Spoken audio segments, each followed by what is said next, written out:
Hello, guys, and welcome back. But Stuart, we just We're did gonna this. We just did this review. That's all I there's to know, we're say, gonna do it right? again. Oh my god, Live review and breakdown. there's And pay more no to attention say. to the little man in the little box over there. He's just my conscience. Yeah. Now, that is our amazing Federation Council member, Mark Lawrence, joining Oh, us live from Sam's room. He's in the same room as Sam right now. yes. See? He beamed in. He It's just crazy. beamed in, yeah. In our second camera. Beamed, yeah, after 30 some hours and up in a row, yeah. So, it wasn't necessarily a plan to bring Mark in, but then it occurred to me, when the hell is he ever going to get a chance to be on a live, talk about a brand new Star Trek show with us live? Never. Yeah, I don't So, Yeah. so if you the timing just worked. So if you hear snoring at any point, he's also got a mic. Oh, So he might. I don't know. I don't know. I don't know. But yeah, it's been up like 30 hours, so we'll see. So if Mark has anything to say, he'll say it. And there he is in the corner. Way in the Cool. corner. Yeah, pretty much. All right.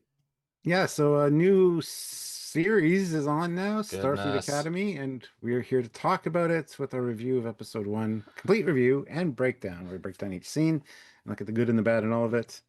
And it's not just a blankety statement of it's good or it's trash. We tend to analyze a little bit deeper than most. So Yeah, I mean, even if you might not love an episode, there might be scenes that are just absolutely amazing. Most of the lines that are amazing. It's always worth pointing those out. And also, then you can enjoy complaining at the small stuff. Like if you recall, for section 31, we had a whole tangent about how there was trios phasers on the wall. oh, your audio's gone. Oh, I can't hear you. I can't hear me. What the hell? Oh, excellent. Can you still? I'm still waiting for on OBS. am I still here? I mean, you're the same mic as me. Don't Yeah, know. I can't hear you. Okay, that's unhelpful. Can you still hear us, people of the internet? Because Stuart can't. What is happening? You can't hear me. What the hell? Oh, excellent. Can you still? Yeah. Yes, we're still on mine, so that's a Stuart problem. Excellent. No. Gush, good gush. Godness. Oh no. So, Mark, what do you think of Academy episode 1? We'll let you vamp for a second. It was pretty. I'd call it pretty strong. There was a lot of fear out there, thinking it was going to be just teen drama, but no, it's more than that. I mean, a lot of us that were in college, it doesn't matter. You were top of the class, bottom of the class. You all messed around. I know I did. Okay. Oh my goodness, that's why I didn't finish my You guys hear degree. me? One of the reasons why I didn't finish my degree. Okay, I can't hear you at all. I can't hear anything. I can't ask if you can. Can you hear from your PC? Otherwise, Still having some So, guys, vote now. issues there, huh? Yeah, seriously. I'll do a poll though. While it's great, we're like let's get going, and now he's having technical issues. Fantastic. No. Oh, notify me. It's gonna start. Oh my god, live starting? Yeah, how does it feel to be here able to watch a live, both live and live? Because that's technically live, and this is technically live. Weird. Different than Vegas. There had room to move around. Was this episode Walking the halls. Academy better than you expected? Yes, no, or same. Yeah, first comment, guys. Did it live up to expectations? Was it better? Was it worse? How do you feel? Because brand new TV show. Yeah, go vote in the poll. Yep, I did doing it. I did doing it. Yeah, go vote in the poll, and I really want to know what you guys think. Oh, there's a thing. There's a thing. Let's see. Might have spelled it wrong. Who knows? A Camdy. I mean, yeah. He types quickly, but it's at a price. So you've seen it. It's really freaking quick. Okay. I'm gonna have to restart, and I'll be right back. Okay. Maybe that'll work. Okay. So, what did you think of this episode of not you, Mark, just people? Don't let Mark ruin the place while I'm gone. All right. I mean, I'll just not. I'll make sure I don't bring too much booze. But I'm not promising I'm not bringing any. You're bringing gifts. Yeah, I had to. I made the trip out here. I got to bring stuff. Do that. All right, hello. Yeah, so was it better or worse than you expected? I know you voted in the poll physically, but audibly, was it better or worse than you expected? It's Mark Lawrence, everybody. Famous Mark Lawrence. We love Mark. Well, some of the trailers were getting a little scary. Like, okay, what could it be? What is it actually going to be? But it turned out better than I anticipated. I'm not saying it's golden in every aspect. No. It's got room for improvement, of course, just like everything does. But you know how when some pilot, first episodes, some of the actors always seem a bit stiff compared to how they are a season or two later. I didn't get that from these actors this time. No. It seemed pretty solid off the gate.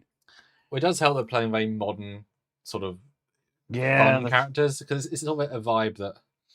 Yeah, they get a little too current era with some speech patterns, so it doesn't keep it quite timeless. So we'll see how that is in a decade or two. Well, yeah, exactly. But it'll be a piece of history either which way. And you only saw the first episode, if I'm correct. Or just both episodes? Just the first one so far. Yeah, flight was weird. had to kind of not have the. Yeah, my phone was acting very odd, so I didn't attempt the second. I needed to have some battery left for the. For when I got here.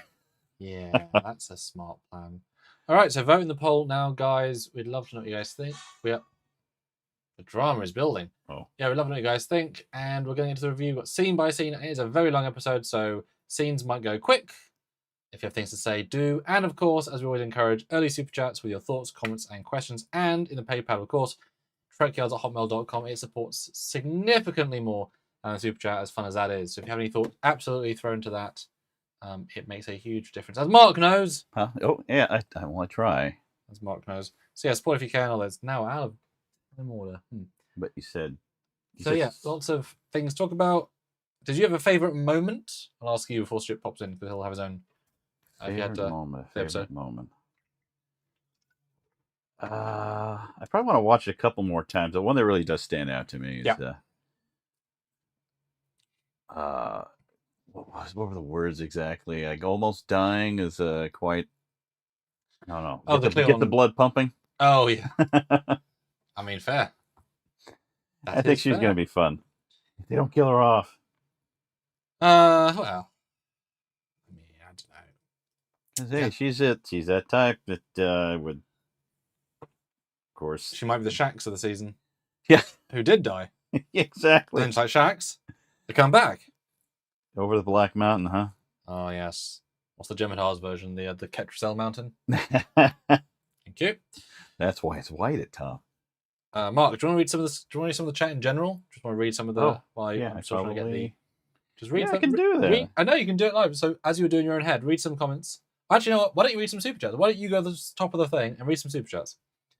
Let them hear your own voice. Okay. Oh, all right. Well, let's see. I know. Let me screw all the way back here. Oh, what do we got? Because then they get double. And Stuart might read them, and you might read them. That's a double bill of cool. Because our Mark Lawrence, the giver, is now sending his love into the world. Go for it. I mean, let's go back to the very beginning here. Yep. This actually started before the live started. So Robert says he can't be there, but he's hoping the live is great. I'll always do say the number because it's a nice support thing. So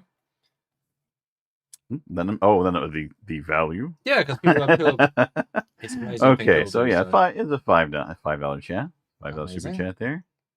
And then what do you say? And that was, yeah. Well, he says, "Have a great live. Sorry, I can't make it." But yeah, we want to at least recognize he made the super chat because it just started before when we started. He was here before we started. He was. It'll be 2.5 hours, so he might pop in near the end. That's right. It's not going to be a short one. I do that. Like driver. Sometimes, I mean, right now back home it's 12:46 in the afternoon, so I would be at work driving around site to site. So sometimes I'm listening in.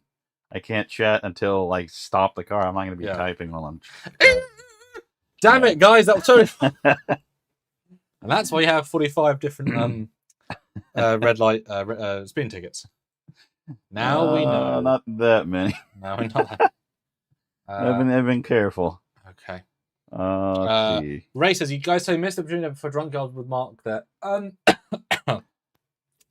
We didn't, because we have a 3-day fan film shoot with him starting tomorrow. 3-day with him being... I've got to be able to get out of bed. 3 days. I don't do 3 days often, so it's going to be incredibly busy. Nick Cook is flying in. It's his birthday today. Mr. Nick Cook from Scotland. So that'll be... I'll be very tired for Tuesday. I might have been alive on Monday, though, with you guys. I can't really take the time to not be with you guys. I'll make sure he's still breathing when I leave. Yeah, thank you. Appreciate that. That would be... I'm staying a stone's throw away, so... Very much so. But I mean, I don't think you can fly in just for Drunk Yards. That would be a little bit silly. But don't put it past me. I know. Time a shoot. But that dude Vince says 1,000 times better than I was expecting. Did you go in your very small watching on your phone on a plane? Did you have low expectations going in and they were beaten, or did you think that's probably quite good and it was good? Because I certainly had low expectations and it was better than we thought. Let's see. Well, I mean, as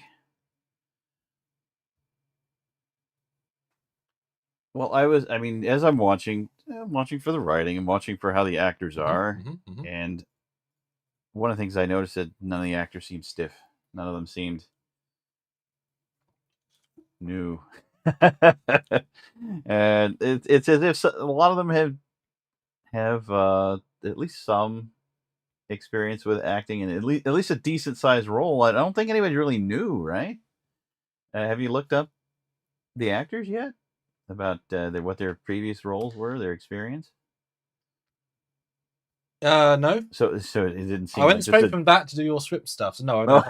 Okay. Well, I mean, we've known who the actors are for a few months now. I haven't bothered looking. Why? I should have looked.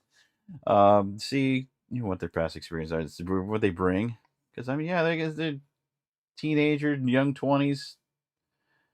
So they can't have that much experience yet. But hey, sometimes you strike gold with some of these kid actors, and they're just amazing off the bat. Like, how did that even happen? And you'll be lucky to score a couple of them. But looks like they did pretty good with the casting for the younger the cadets. Man, they don't seem like they just pulled some random kids off the street. Yeah, they are. There's some fun bits in there, like the we'll get to. There's another bit that I laughed at, and other people are looking at me on the plane. Reminds me of some times in college too. Certain classes, certain things, very similar. Well, they're peppy, but it makes sense. Because that's one thing I was really hoping they wouldn't be, was sad. Oh, yeah. Because, of course, season 3, 4, and 5, when we had the young people, fair enough, the world is a bit crap. And it's like, right, now be in the academy, go. Yeah, no crying in the hallway scenes. Well, yeah. So to have them be positive people and energetic and enthusiastic, it makes all the difference. Part of why Prodigy, part of why Strange Worlds works so well is because they are pleasant people, right? People want to watch pleasant people. Shocker, right? Like even exactly. Caleb, who you could argue should be quite dramatic and sad, kind of peppy and kind of nice. I think getting snapped into it by the cadet master helped. Well, that's the argument of being a parent, I assume. Discipline, sometimes all needs discipline, just to kind of like, get Keep you on the right path there. Yeah. But let's read the super chats, because Stuart might be a minute, but we'll see if he can pop in again. Say Robert said the 5, tremendous. BJ says $5, of course. Watched more last night after the live. I'll give the series a chance. Seems at least as good as Halo, which may hated, but I enjoyed for what it was. That's a interesting parallel. I'd say the characters are much better. We have a Stuart maybe. The characters here are much better than Halo, but I'm very, very. I love the Halo games, so I'm big judge of character. Hello, Stuart. Can you hear me, you handsome man? Yes, I can. Stop yelling in my ear, please. Okay. Okay. Got some issues I'm still trying to sort out, but we're getting there. You're doing Just epic. relax. Ray Ricks, 46 months at council member. What's Stuart? Man, I miss hanging out with Ray. I know, it's great. I'm mixed on this. It's better than I thought it was going to be, so I'm optimistic. But then I remember feeling the same after the first 2 episodes of Picard season 2. Yeah, it's very true. Very, very true. Right. The characteristics follow certain tropes of young adult story written by Little Shadow. I'm back and it's sorted. Okay. And now Mark has to go back in his corner. Yes, go be quiet, Mark. Just Ah. kidding. All right. The Phantom Zone. Did you guys start? No, I'll just be in the super chats Okay. because that's useful too. Obviously. Which one am I? I also started a poll if you want to read that out. I have no idea what the results are so far, so it'd be interesting. I'm still setting things up, but what was the episode? Was the episode Is Starfleet Academy better than you expected? Yes, no, or same. Academy. Thanks, man. Appreciate it. And then Ray also said, but we addressed it earlier. I said, you guys say you missed the Mark opportunity of having drunk cousin Mark there. No, he's filming. That's what he said. Yeah. I would be very red. Yeah. Yeah. And I've done plenty of drinking with Keeley, with Nim after a shoot for the second day, and it is notably more difficult, as you can imagine. Okay. Makeup. Yeah. And do put in the PayPal, guys, if you can. It's really helpful. I'll start the channel. So, Stuart, what did you think of Stranger World? No, Starfleet Academy, season 1, episode 1. Loved it. Surprised the hell out of me. I did not expect it to be as good as it was. Found very few things I could complain about. There are maybe 1 or 2 more after multiple rewatchings of it. But honestly, did not expect a lot of the things we did get, such as references to Prodigy, etc. Finding out it was directed by Alex Kurtzman was a big surprise because I think it's pretty good. So, but yeah, it wasn't as clunky as I thought it was going to be. It wasn't as cringy as I thought it was going to be. All the characters are likable, which is a surprise to me. And yeah, I'm really looking. Even Holly Hunter. And I hate Holly Hunter. I went into it, I was so disappointed that she was cast.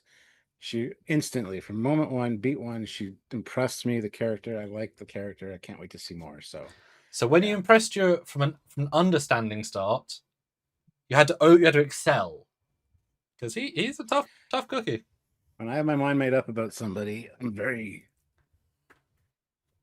yeah.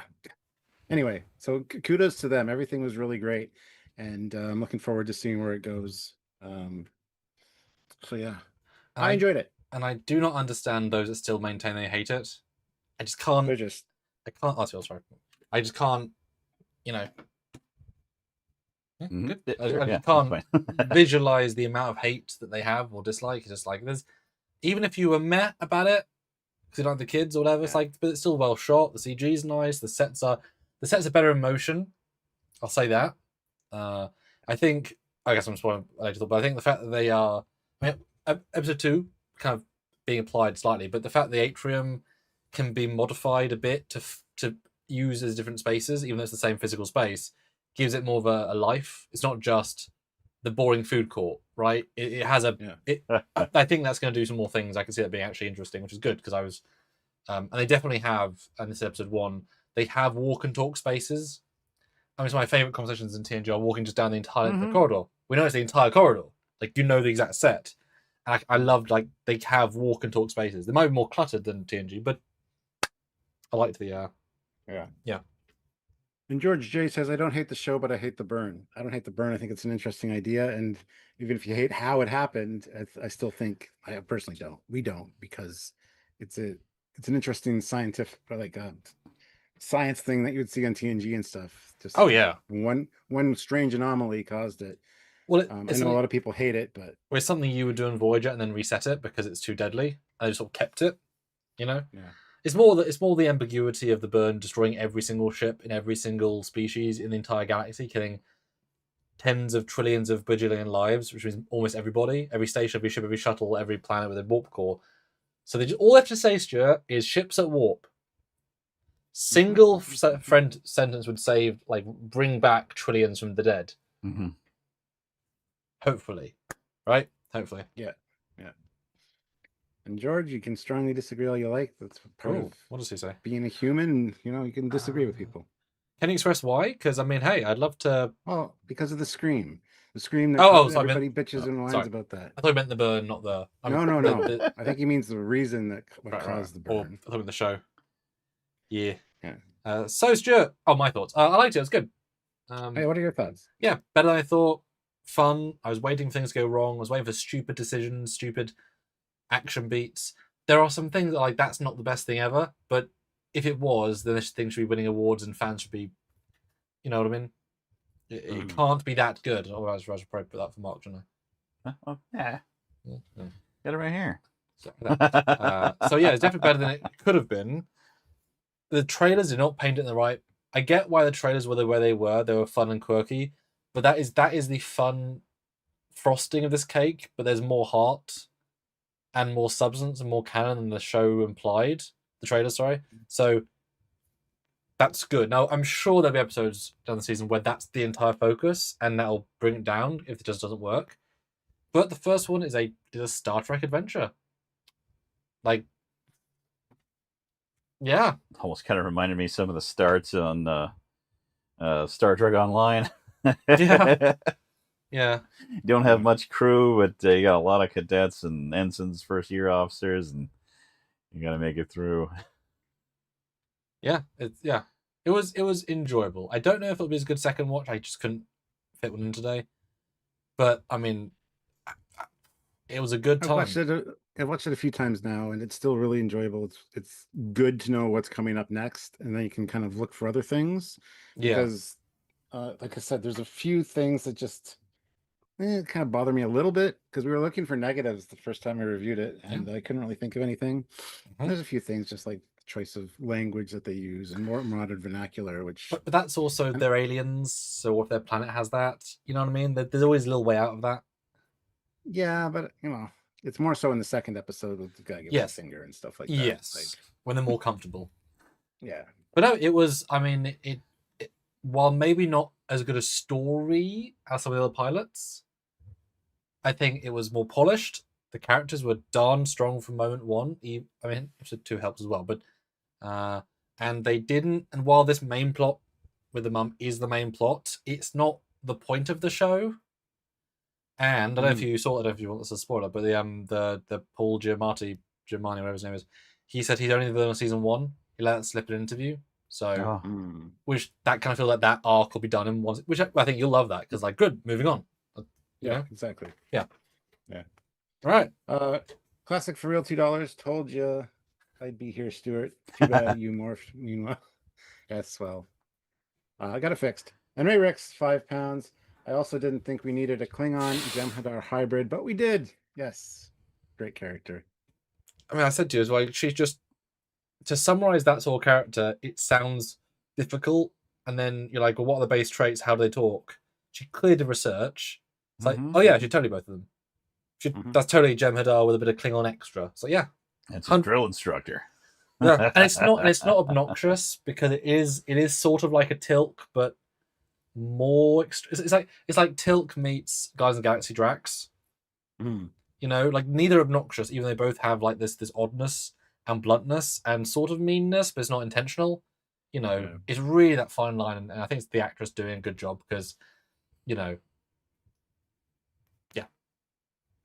Yeah, so this opening scene, the flashback, I was dreading this going into it because I figured it would be like interspersed throughout the whole episode, like go back to the.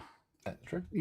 And they didn't do it. It didn't overstay its welcome, though. It was just fine. The only thing that I really don't like about it is the kid. They got a great lookalike for a young Caleb, and I think that's why they used him, even though the kid's not super great at acting.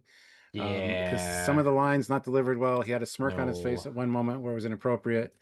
I just didn't buy also that he got the chance to steal her fucking combat or her comm badge because it just he doesn't play it as a smart kid. Well, it does speak to her inexperience being a captain in, you know, there's just some random colony. Nowhere might be more poor native. It's just a random colony. She's just doing a kid. Like, she's not the best officer because she got outsmarted by a kid, and then he escaped successfully. Like, and that's actually okay because she's a teacher. She's there for a very specific sort of role. She's not the best. She's not the best. The best. She just happened to be the highest ranking officer. Why? Was that why? Pretty much. I mean, yeah, it would take a long time to get to nearby. places. Yeah. And I like that. It humanizes her, which is ironic. On Outpost Pikachu. Yeah. Or Pikaroo. What a stupid name to pick. Like, I saw Pikachu instantly. I was just at an anime convention and Pikachu everywhere, so that's immediately where my mind went. Yeah. I will say this first bit, including the trial, it's the hair's breadth's been too long. Like, I don't think on second watch it'd be as interesting because it's not that dense. You're right. Second watch, it feels a little bit long. It's like, but the fact that the villain isn't as villainous, like there's layers to it, that there's going to be some sort of twist, isn't it, where she was actually in on it more, and there'll be something more to this because you don't hire an Avenger kind of person, or she's actually a really bad character. Yeah, as in I can see that. Mean person. Yeah, but it's interesting, and I give them all the credit in the world. We talked about how other films and TV either tell us something about showing us, or it's super quick, but they took their time to set up the motivation. But for multiple characters, actually all three kind of in the same scene, and it was not big giant world-ending plot. He tried to steal some food for some people, maybe to make profit, fair, but it wasn't, I'm getting a doomsday machine. I liked that. The smallness is so refreshing. Yeah, he's blaming Starfleet. He says, saw a person that was hungry. I tried to help her. Somebody died as a result. Oops. 12 people even. I don't know. Yeah, like it's just he's putting he's putting Starfleet in a bad light, and Starfleet after the post burn was like struggling. So and different parts of Starfleet as well. They weren't one cohesive unit. Even as in the trailer, the one bit you see in this flashback is like, the hate will rule your life, but he's actually quite measured until that moment. He's been sent like a life in prison. That makes more sense. He's not as emotionful, So I good scene. Like I said, Kid wasn't very good. Holly Hunter was fine, but fits the scene. And then, I think the next scene with Holly Hunter, with them sitting at the table, she comes across as more of like she feels guilty. She's trying to be his friend. She's trying to comfort him. Doesn't suspect that he would do what he did, and don't see when he had the opportunity to either. Like it's the hug, but saw him hug her, but then he didn't like drag his hand across or anything. He didn't cop a feel, no. Exactly. But the thing is, she had to be overly parental. Well, I guess technically she just lost her son within the last like 2 or 3 years. This is actually post burn, so I guess maybe this is her linking, which they kind of did later on. Well, they said she had 120 years to think about it. So you're right. Close... Yeah, you're right. Yeah, that's only 15 years. So. Yeah. But it's not fully like you're my son now, but she's definitely acting as Mama Bear. And I'm feeling bad for what she had to do on behalf of the Federation. And I actually thought the bear was going to be a bomb or something. The way they froze at her grabbing it, I'm like, right? I didn't think that she was going to my comm badge. And the way she says it, it's like she didn't even look. She's like, she didn't even look at her comm badge. She just turned around and run. He must have stolen it. I could check if I want to. I'm not going to. Oh, he did. Minor. And like you said, access codes overrides. He shouldn't have get. Moving on, he did. And then I guess he survived the dust storm. Good job, him. Yeah, because they make a point of death storm, death storm. Well, yeah. I mean, you're not wrong. Dust storm, and a great visual effect transition between the clouds to the other planet. Lovely. That was very good. This next scene, I'm not a big fan of this scene either. The transport and the fight. I don't like the way, I don't know if you noticed this too, but the way Discovery and like newer Trek does fight scenes is pretty awful. There's a lot of camera whips and like quick cuts and motion blurs, and it's just zooms. It's just kind of bullshit. Like they don't trust the actors or stuntmen enough to choreograph a good fight. It's a jumbled visual mess, and this whole sequence with the shuttle, I don't enjoy. 15 seconds. 15 seconds. There shouldn't be 15 cuts. Well, Oh yeah, exactly. no, it was this. I think I like the scene in concept. I like the use of anti-gravity because that's expensive to do to set that up. That was a long week of shooting to make that look that as good as it did. But having two flashbacky style scenes that felt like flashbacks back to back with the same character, and it felt similar, even though they're literally not. Felt like we had an epilogue, or we had a pre-epilogue, then an epilogue, and then a log, which is also an epilogue to Hunter's character.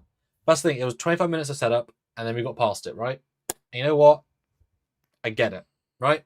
Smart cookie. Although, you know, the universe is a bit dickish. This is post. This is now post version back, and these random people are tasering him with definitely meanness. They ain't just prison guards. They are not a nice place to be, Mr. Caleb. But I think it's a good setup for him. He's smart, good fighter, not too good, and really nice CG of those rocks of the environment. Really crisp mountains. A little bit look like Joshua Tree. Beautiful stuff. And George says, Wonderful. guys, just fast forward to when they get to the Athena. Everything prior is awful. No, George, we will not do that. I mean, it's like C+, but yeah, like solid C+. Like it's very much more Discovery though. This flashback and this shuttle thing feel very Discovery. And also the harsh green and harsh orange in every scene because it's not Starfleet yet. It's been dated for like 5 years already, let alone. But they're not bad scenes, and they are technically well made.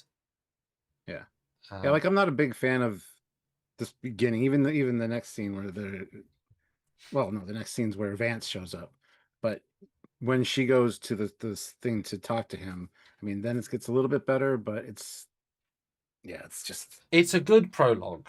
It's just not the best scenes. Yeah, exactly. But yeah, now to Bajor. Sadly, didn't get any establishing shots of Bajor. Like it's just some random facility. I would love to have seen like a nice pan of the classic buildings and some Bajorans in the scene. I think it was one lady, but it was Bajor, but it could have been anywhere. But at least it was Bajor because it means we're in the Federation. It's happy. Like yay, Bajor's a good place. That little things like that make me just happy because these are important symbols. And this, of course, is the school she was talking to Caleb about just a minute ago. Oh, I didn't catch that.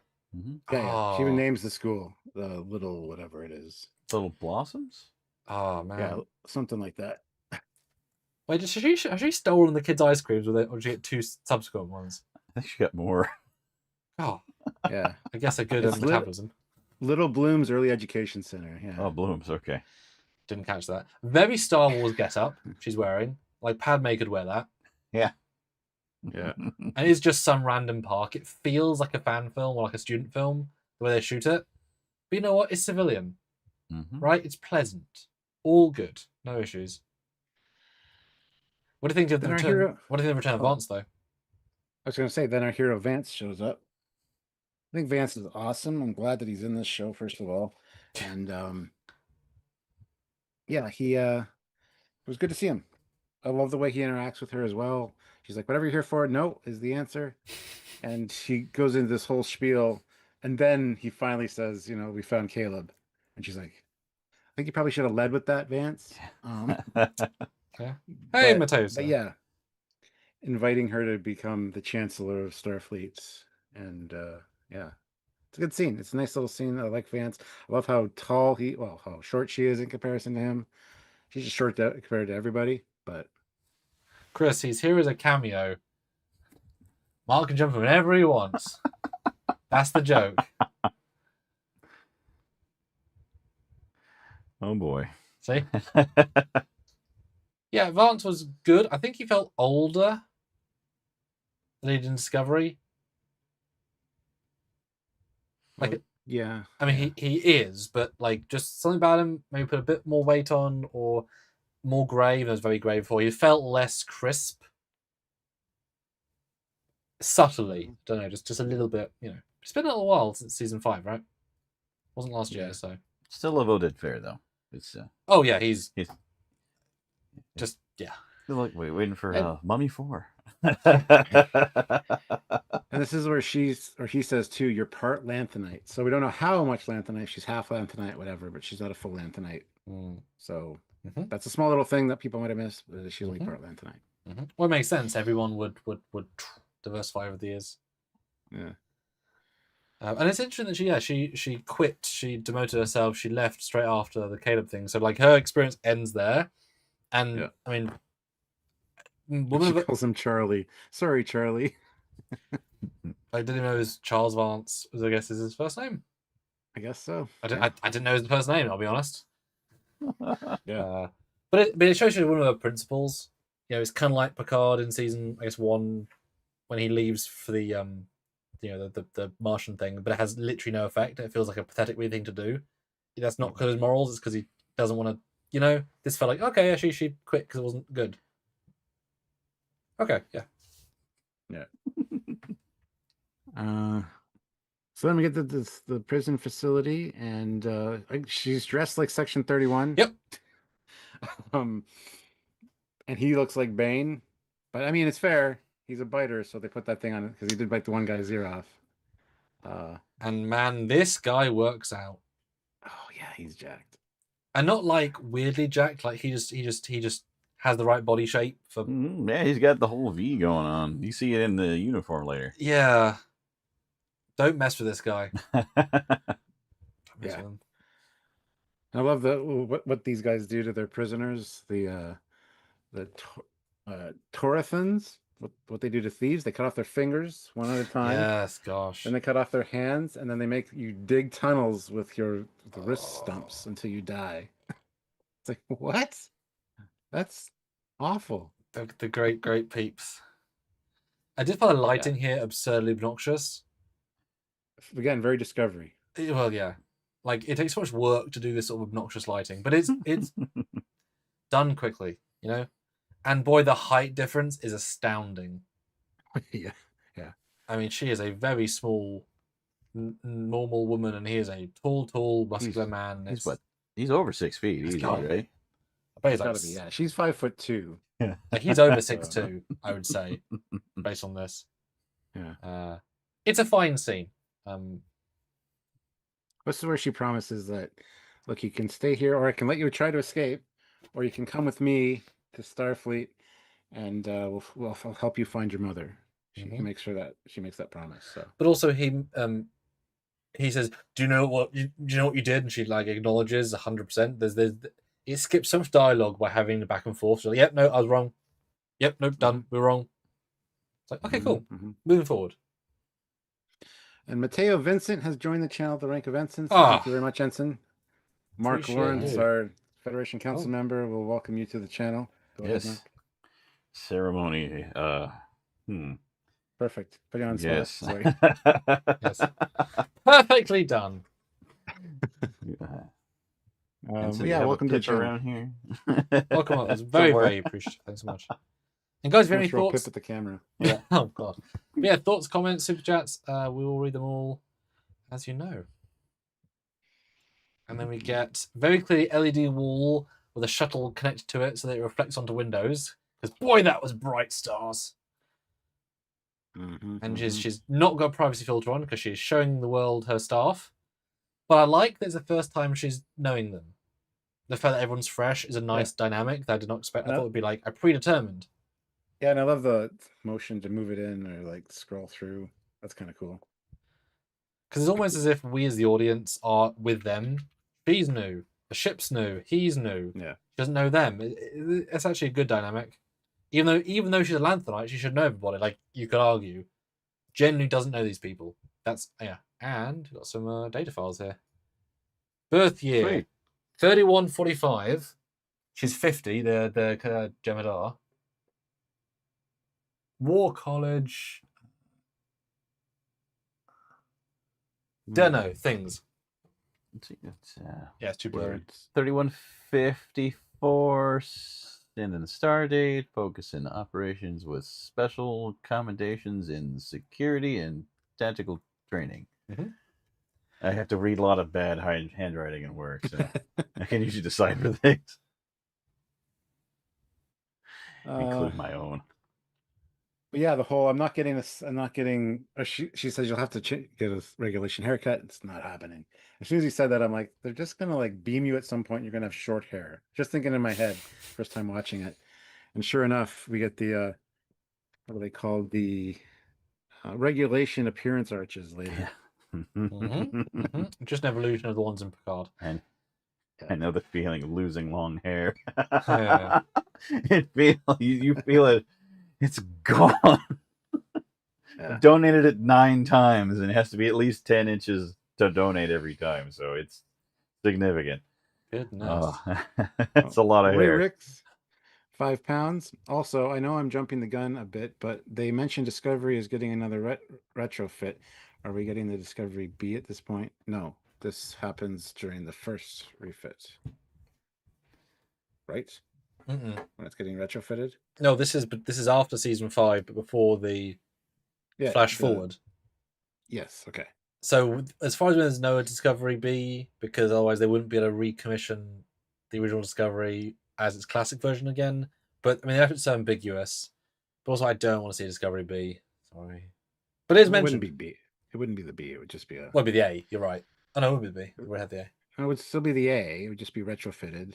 Oh, I think Retrofit doesn't mean No, a whole. that's what I think it meant, like a full, new version. Yeah. But then we get, and I appreciate them, a proper welcome to the ship shot. We didn't really get it for other shows, like for Less Arena, for the, it's like, turns out these are important. Yes, the ship is a character. We need to see Yeah. the ship. Yes, that's actually a really solid point. And, as I said to you previously, Stuart, they put so much CG rendering time into this just immaculately busy space, wherever the hell they are, that it tells you without telling you, oh, Starfleet's good now. Yeah, Because we had one space station previously, and then one destroyed at the edge with hashtag Justice as a heel. Then we got. Speaking of, I wish we would see this the wind chime starbase here, but we don't. This all looks like much older tech. Yeah. They It is. look So- similar shape, but they do look a little different shaped. No, they're the Picard season 3 dried up models just without the arms. Really? That Cheap. one, the one in the upper, I mean, the upper, Well, lower, that one's new. the lower left corner it looks flatter. No, it's the arm. It's just one of the arms. Okay. I mean, it's a fine thing to do, but also just it's the same design. Guys. Yeah, just have Hey, if it's just still have the one- working. just have the one from Discovery, the wind chime one in the distance somewhere. Like, anyway, Could be somewhere fine. secret. I mean, Maybe. it is because this. I mean, it's a portable one. yeah, that's Can be Starfleet anywhere. command. That's not Federation command, so it's somewhere. But I really not seeing this so- much stuff because I was like, yes, with this is positive. This is good stuff. This is Yeah. good storytelling. Sasagiri 2000, 10 euros. Oh. It's certainly a lot better than I feared, and appreciated the faithful depiction of the exocomp and the prodigy Brickar. That's Can we get a round of applause, guys? Yes. The exocomp and the yeah. But the way the characters talk and in some cases act still annoy the hell out of me. I disagree. I think they all act better than I anticipated. But did you act? It's funny. I saw a age post from appropriate? Aaron Waltke today. They said that they've known about that for years. Years. Because they asked for permission to asked for permission to use Prodigy stuff in here, including their Bricknar model. That's actually Rock Talk's model modified. Makes sense. I said they wouldn't spend money on it, and I was right. Yeah, better I disagree texture. with That's all. I disagree with it wearing the same mining gear, but that's a discussion for the next episode when we get there. Yep. Um, But hey, I'll take the loss of having them the wrong uniform to have them in it, or the wrong clothes. yeah.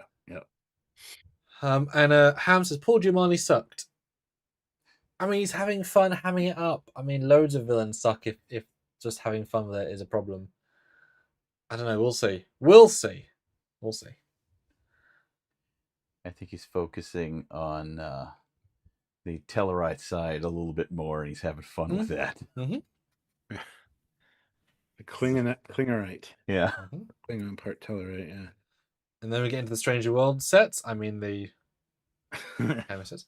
I mean, as little as I like the dots, they are putting money into compositing them into every goddamn shot, behind and front, round actors.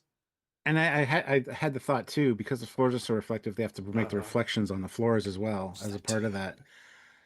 Oh Like, god! They would save themselves so much money and time if they had carpeted floors. They wouldn't have reflections of the fucking dots in the floors. Maybe a so. little like black shadow.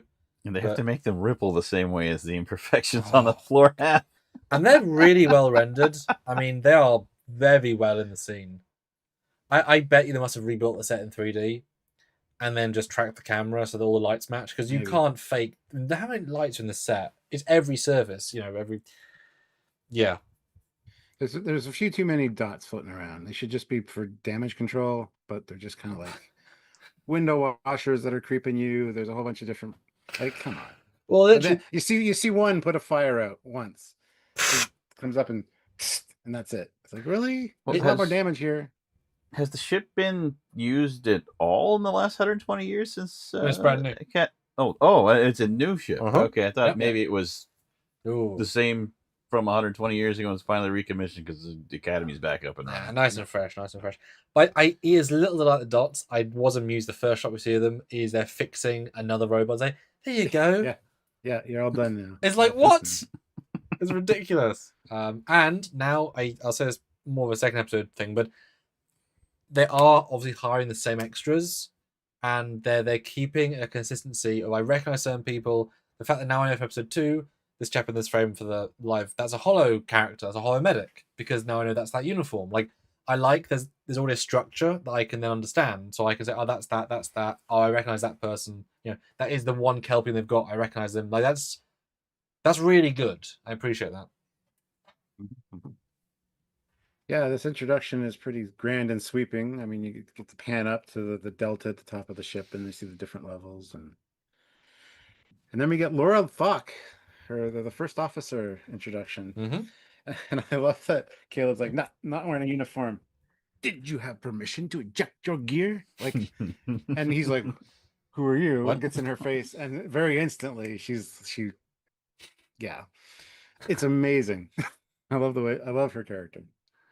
I mean, he is just a kid, kind of, and she's this is not new, and nothing better Gemhead our children's boy dealt with, and it's the way the dialogue is. It's structured to sound like a Gemhead R, so it doesn't sound as brutal as it would be if she was a human.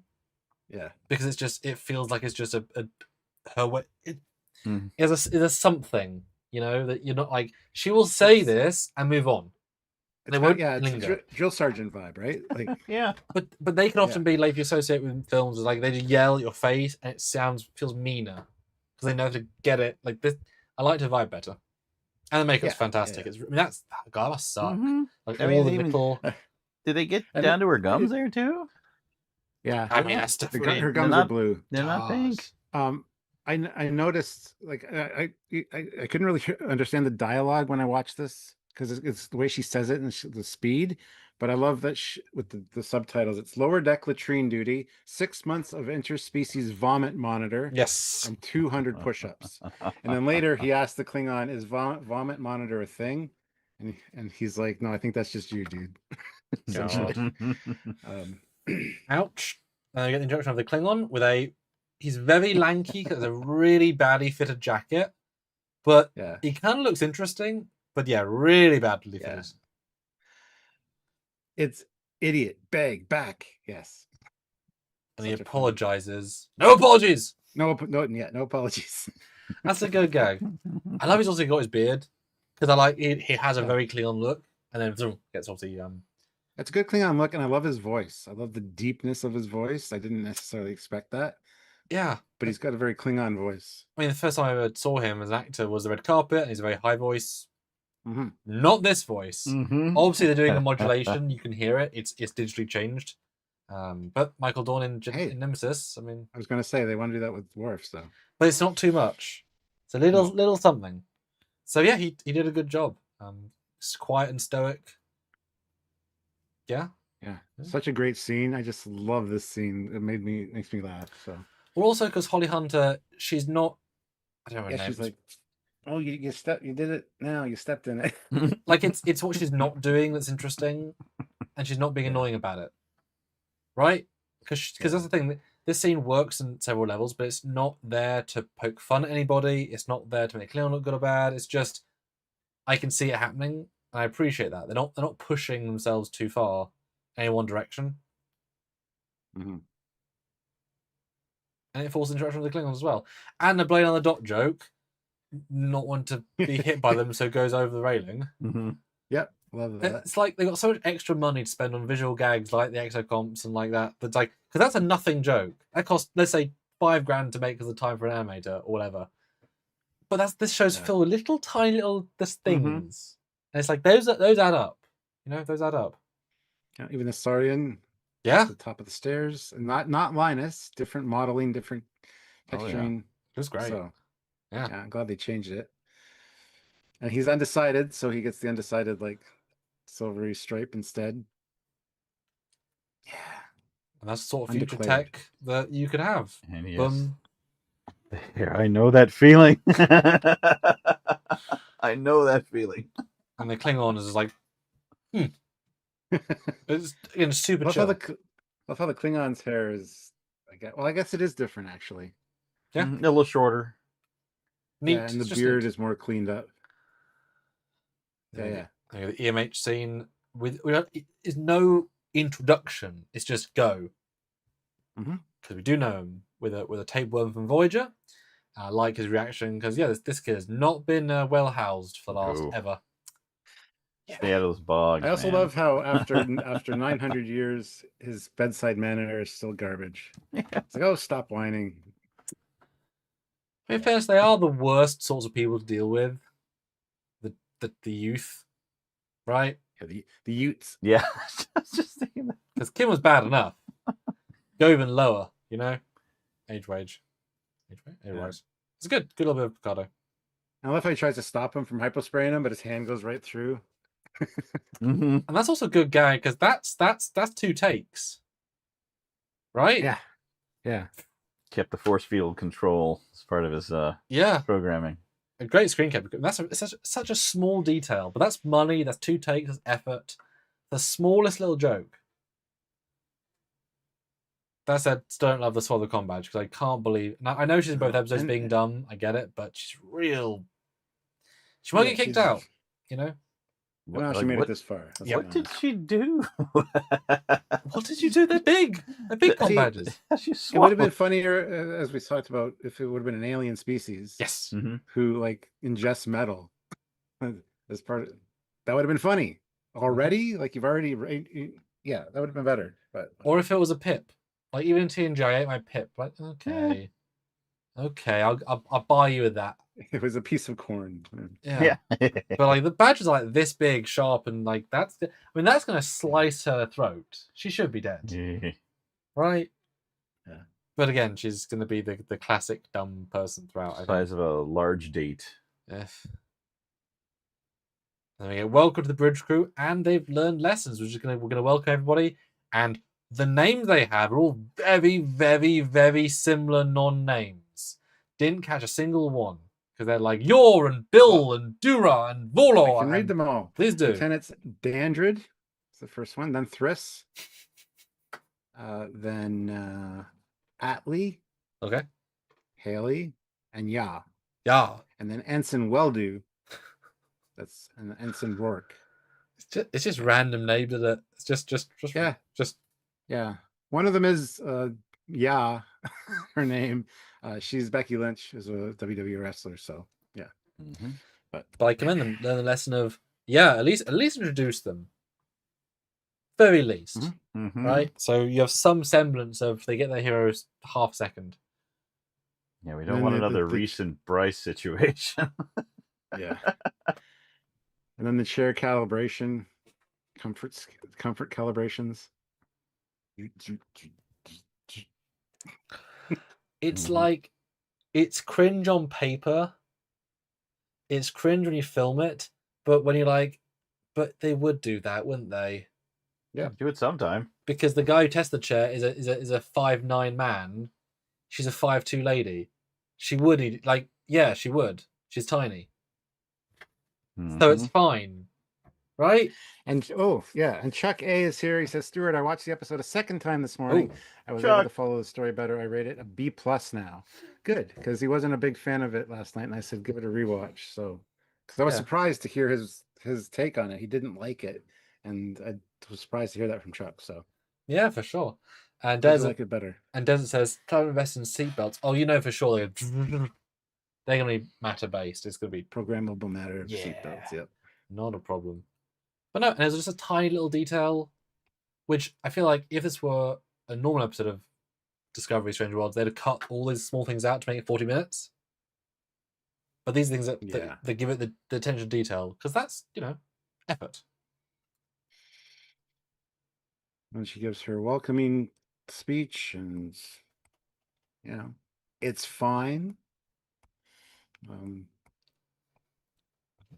It is Yeah. fine. It's just fine. Then they leave with a very nice top shot, which is actually really well done. Really shows the ship. Out. Yeah, I have a thing to say about that. Yeah. Like so close. Well, the doctor comes on first. Yeah, I'm just scrolling through here. Sorry. But then they go to jump to warp, and it's like 5, 4, 3, 2, 1, -1, -2, -3, -4. Then it jumps. Oh, That just pissed me off. You could count the beats, and then of course when it warps, you get the little fairy dust. Well, not just that, but That's- it feels as if the wings go like they shake just a little Yeah. bit. Like, Yeah. The other thing that annoyed me here about this is that, I mean, the VFX team, the cast aren't communicating, or the scriptwriters. One of them says, "Retract all moorings." I'm thinking, you're in What open mooring? space. Yeah, I thought they were things from the inner ring to the outer ring of the ship almost, because of the way they. But I don't know what they were. Well, that's what they then say. They then retract that after the moorings. But but wouldn't you want the ship to be connected to itself, jump to warp? Why would you disconnect that to jump to warp? I don't know. Maybe. And there are no moorings. Well, it's my guess. It's the same non-connected tech, but they keep it connected when it's stationary. Yeah, so they don't have to keep beaming to do repairs and maintenance. I mean, like it's they have it physically moored when they're not doing important stuff because it takes less power. But when they're on duty, it disconnects. Yeah, it's weird. That is very. But I guess I suppose. Huh. Anywho's, I hate that it's a countdown to 1, and then it's just like. Didn't even notice it, to be honest. Can we go? It's egregious too. Anyway, did she give a catchphrase for warp? I don't think because so. I dislike them because they try too hard. But I don't remember thinking, oh, there's a catchphrase. I don't think she did. No. But she must say something. I didn't catch. I'm going back. Hold on. Jump us. Out we go. Launch. Lieutenant Dandrid unclamp moorings and initiate dock clearance maneuvers. All right, people, let's go to San Francisco. Then they retract transways and initiating induction. Okay. Transways. Okay. You got it. Activating enhanced internal sensors. I thought that was odd. Yeah. 5, 4, 3. She doesn't give an order. She says, "Let's go to San Francisco." Is the last thing she says. You know what? I love that. Mm-hmm. There's no gimmick. It just is. Just going home. Great. Although they don't say where they were, which does help with complaining about how fast things are. Because 15 hours to Earth is really freaking close. And it was warp, not transport, not slipstream. It was warp. But since they go past the Badlands actively, and she came from Bajor, that means that she came and on the same day, 24 hours. I mean, that warp was very fast, not that far per se. But I mean, warp's really fast this era, at least with the ship. Yeah. Then we get Sam's introduction. Hello. Hi, Sam. Hello. Hi. Hey. I'm Sam. Hi. Stands for systematically awesome. Stands for Newman. Series Acclamation Mill. All that. Either one. That's what I'm going to call you from now on. Thanks. Thanks, buddy. Anyway, almost too cringy, but also not. It's like. No, see, I was worried about this character going into this, and she came off perfect. I think sufficiently awkward because she's new to everything. So, yeah. Also, I was right in the monitor behind them with the cloaked figures around the thing. It's Diplomacy Club. Diplomacy Club. Yeah. What? Sussy Guru 2000, €5. They are using warp drive again. Whatever happened to the pathway drive? Not I installed mean, they never everywhere yet. clarify what it is. They say induction, whatever, leading up to it. So it could be something other than warp. Who knows? But Also, you might not want to put your experimental / barely finished fast tech on the thing with all of the cadets of the future. yeah, Maybe the tried and yeah. tested stuff would be best, especially if it's like Warp 26 or something. But yeah, I thought she was very decent. I think Yeah. I think she should be an episode on episode character, yeah, but it makes sense This- here. yeah. And this meeting is nice. Like that meeting his friends and calling out like, oh, like ties and subscription and all that. Yeah. Genesis is great. We're looking forward to seeing some episodes based around her. But Genesis? Genesis, that's her name. What a name. Yeah. And I guess there's what was it later saying, but the handshake doesn't make sense because she would know a hand being up. But she's not a humanoid synthetic. She's created by an alien culture, alien as an alien meaning a non-human holographic colony. Yeah, who which therefore would not necessarily know human Yeah. guidelines. So I actually didn't know who she was originally, but she's not from the human colony. Cool. Yeah. But which type of handshake is she going for? It's just hand to hand, or like Fist Yeah. pump. deep wrist to Yeah. deep wrist? Forearm to grab forearm. She's Yeah, so just she's- happy. She's mimicking, isn't she? Mm-hmm. 4-month-old hologram. Mhm. Yeah, we find out later in here. SAM stands for Series Acclimation Mill. She's there to SAM for sure. She's there to test if her colony can deal with and re-talk to organics, which is a really fair thing to want to do. Cool. Reintegrate with us ugly bags of water. Mhm. Very much. Here we find out Genesis has never been on a planet. She's gone from starbase to starbase, so she's never been to Earth. She has no favorite volcanoes or anything. Which is a because very of her dad, who we find out later is a Starfleet admiral. Mhm. She has been going from starbase to starbase. So which is a very gentle way for exposition. That's a huge bit. That's a huge factor. It is slip in there. Great. Yeah. Do you think the next scene's clunky? Is even more clunky? Happens to bump into man who happens to drop a thing, who happens to be a bit more of a dickhead, who happens to push it, who happens to see the other guy, who happens to fight him, who happens to get big, who happens to attack the doctor, who happens to come in. But it's like, let's just shove the main characters together. It's a bit too much for me. And bullying like this, like a little bit too much, but he redeemed himself in this episode, so I'm fine with that. For me. sure, yeah. I think it was just fine. It's kind of how these tropes play out with these kind of bully situations. So That's the thing. This is a trope, isn't it? Oh, it's right. Marks in front of the super chats. Oopsie. Yeah. classic for real, $5. I'm just glad we went from it's going to be a long 2 seasons for this channel to all right, we've actually got content to break down. So far, yes. I'm not necessarily new ships or tech yet, but episodes, yes. Yeah. And we haven't really complained much at all, have we?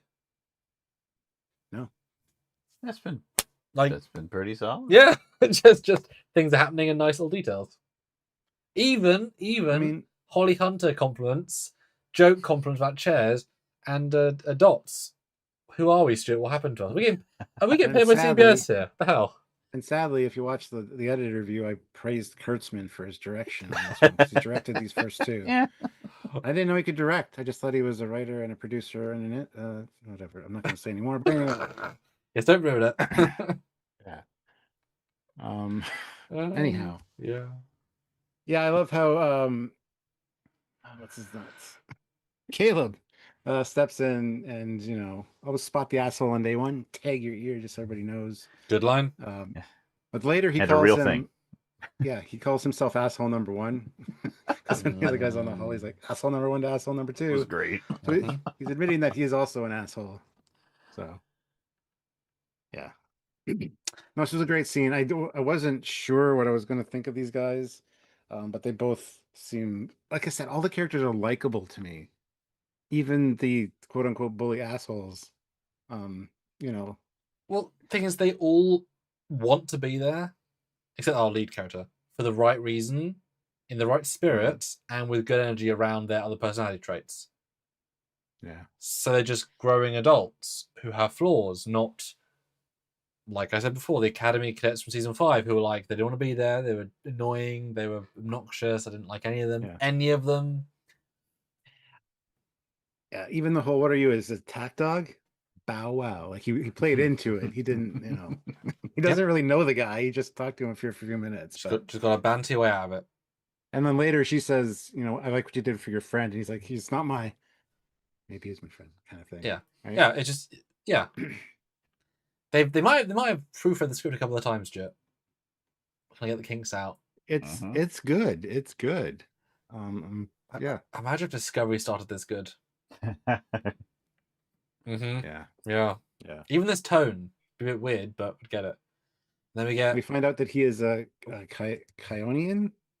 I just thought it was a human from planet until later. Yeah, I did too. But later we find he's a Kyonian bitch. And it does explain why he just looks very straight laced, because he's a very generic looking man. Yeah. Nah, he's a blue alien. The real blue, real alien. Yeah. Sasaguru, 2,005 euros. Oh. Thank you so much. Does anyone else feel like the doctor's neck got shorter? Must be the high collar. It's just the collar, yeah. So he's also getting older. So. Yeah, he did a cameo yesterday, and Tom posted it saying how he'd much like the show and saying how since the last time he's made a holographical thing who can be older and also 2 inches shorter. Yeah, high collar. Yeah. So combination of he's now physically shorter because of age. Yes. And he's gonna have that thing with the neck when you get older anyway. So I think they're doing those things to kind of help, because he shouldn't age that much. Like I wonder if they dyed his hair bits. Like they're trying. I think that does come together. But yeah, he does feel shorter. There's a tall cast. Well, yeah, no, very true. Yeah, just have her stand beside Holly Hunter. He'll look tall. There you go. Or in a fruit box like Tom Cruise. Yeah. Classic for real throws in $2. Genesis does what Captain Lore can't. Captain who? Genesis does what Captain Lore can't. For Lorca. It's going back to an old Sega Genesis commercial. Genesis does what Nintendo don't. And Desert says, would somebody in the 10th century understand our vernacular? But you're thinking about the wrong way around. Would future people have nostalgia for old films, TV, games, holo novels? Yeah. I mean, we use Shakespeare terms because guess what? They're evolution. But if we watch Shakespeare things, but I watched a YouTube video that says how far back in time could you go before you couldn't understand English? Oh yeah, because English has evolved. And it's a very good question. It's actually pretty amazing how quickly our language evolves. Sometimes much to my chagrin. The word irregardless is not a fucking word, but now it is because it's in the dictionary because people used it so often wrongly. Well, selfie. It's a word. Well, yeah, non-word, and now it's that's different. That's a new word, but describing a thing. Sure. Irregardless is people that's meant to say regardless, but said irregardless, and it became so common that they just said fuck it. And that's the word now. Like, I hate that. You're welcome. But like I say, it's different if you. Irregardless of that, if you've had documentation and living history and television to watch, it's going to be different. And I mean, how much people, how many styles of today are based on older styles? Retro's a thing, big time. And some planets might be a century behind in slang. Maybe Iridon 6 is in the 90s for slang. You don't know. Yeah. Anywho's, so the doctor stomps in and says, "What are you doing? I'm getting, all of your hormones are all fucked up. Go do your things. Shoo, shoo, shoo. It's time for club activities registration." Yeah. I did have high hopes for that joke. Didn't quite get there, but that's okay. But for a new audience, it sets up his hologram. He can move places. Like, it's a good setup. Although a bit of a big thing, he's like, your chips are showing it, so everyone's being monitored. That's a huge plot point that I guess will be important later. But then, Sam is in awe because you know who that was? Fair. Yeah. And it was a good little setup. Little setup. Then we got a nice moment between Caleb and Jaden, where he's like, "I like birds." Reminds me of that YouTube video. I like turtles. Yeah. But done much better because his mom taught him to appreciate the beauty in things. Very kind of un-Klingon, but presented in a very kind of Klingon stoic way, I think. So yeah, I like that scene. Yeah, but also it's good because you could, what if he's a peeping Kling Tom, and so explaining, why is he with binoculars? But yeah, birds. Cool. We close a loop of little tiny plot already, and they can be really interesting space birds. Imagine looking for birds in Pandora and Avatar. Well, there is Giant flying birds, yeah. You got those animated series ones with the coily tails. Yeah. Yeah. There is a scene we know with his father where they're hunting with bow and arrow, I think, in the forest. So I can imagine there's going to be some kind of bird, something there, like supposed to shoot the bird and he doesn't want to, or something. But yeah. And you've never experienced the true bird hunting to the original Klingon. Yeah, that's true. Thank you. Now we get a new warp effect, as in it's kind of beyond, but just what do you think? Yeah. Well, I don't care. It's the future. I wish it was more traditional, but whatever. I don't know why there's a vortex light. What does that mean? It feels going I don't know, it faster. feels very hyperdrive tunnely, but Well, actually, it feels like the hyperspace from Dark Matter, which is very similar. It's kind of like lightning black area. I mean, it's not the worst they've done. yeah. That's my compliment. Yeah. They've done some shocking ones. But at least we get standing shots. Like, we need these shots, so, Yeah. Orientation day in the Sato Sato. atrium. I'm gonna smile. Yeah. Ray Ricks, 5 pounds. hi, Ray. It's nice going back to Enterprise having Klingons outside the warrior cast. The Imperial complain. Yeah. I'm not stopped at the Enterprise.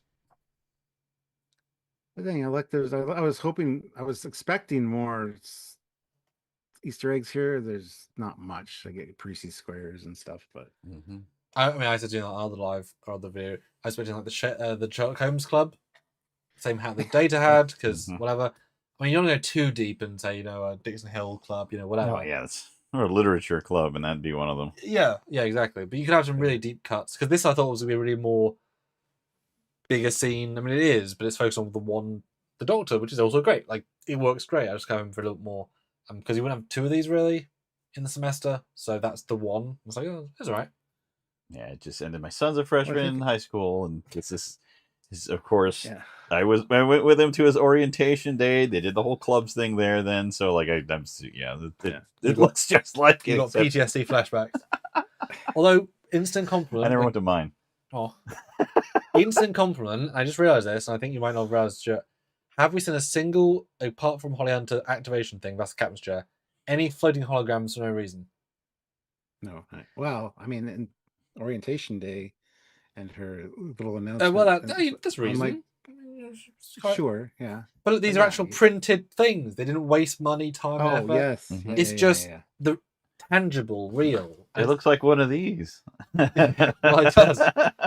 Yeah. So that, I realised, because if this was Silver Season 4, there'd be holographic fancy things that you'd be like, it'd be distracting. They occasionally flicker. Yeah. Yeah. Oh, yeah. That's when the ship gets attacked later. The same visual effects that the computers are glitchy as we got in Strange New Worlds, with the 3 different colors like overlapping. And yeah, they need to do something new. Look, there's no fire cannons as far as we can see on the Athena Bridge, so we might have escaped that.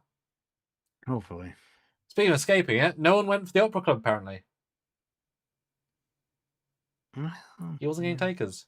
That's sad. It is sad. He's so, and this is the chief medical officer. He's also really famous, and no one wants to do opera. It's really sad. I'm sad for it. Way to hang out with a legend. Yeah, gotta do it. Yeah.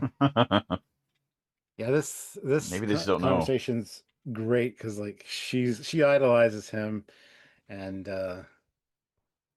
yeah, she's I love how she's like I enjoy normal teenage things like hanging with friend groups, studying, and reasonable acts of rebellion. Well, maybe not rebellion. Yeah, this conversation's great because we get a mention of Prodigy. He's very resistant to being a mentor to anybody. Oh yeah, that's why, isn't it? I didn't. Yeah, he's a little weirded out by it. Yep. That didn't occur to me. But yeah, it's I love the way this plays out. Her enthusiasm and his kind of like, yep. How long have you existed? And it's you're not that way because you're a hologram. You're that way because you're 17. Of course you're awkward. That was great. Which also kind of, which I'm thankful for, de-escalates the people dislike me because I'm a hologram because they're racist. Which was such an unnecessary thing. Which we well past that. We don't need that. So no, because you're 17, this is just people are awkward. Good. Yes, that's the enlightenedness of it. Exocomp, again, perfect. Beautiful. Yes. Beautiful. And clearly in command division, so good for them. And the fact it's a one shot as the whole set, and there's all set decoration, all these bloody things happening. It's a really the Kurtzman direction, absolutely solid here. And yeah, the Prodigy thing was like a proper smile to my eye, my face, proper. Yeah. If we're gonna get a Gwendala subplot somewhere, that'd be so good. Because that's implied something bad happened. Don't think about her from a long time ago. What rank because did she mentions it, and that triggers him. Your sensitivity calibrations are spiking. Did I do or say something inappropriate or frightening? He's like, no, I'm fine. I fear nothing. Just shut up, please. Because he calls her Captain Gwendala as well. So if you extrapolate, she became an actual Captain Starfleet. He knew her for another. I mean, maybe Solomon lived 100 years, 200 years, right? So maybe she's lived until the 2600s. Don't know. I'd be great to see her if they can take CG models as they did from Rock Talks. Then hey, Gwendala on like a picture frame with him, something simple, or hollow. And considering that lady is now famous from Fallout, so if you get her in it, you could say, and now thingy from Fallout. It's like, we had her first. Yeah, from Fallout. It's like, well, okay. Yeah, really, really good little scene.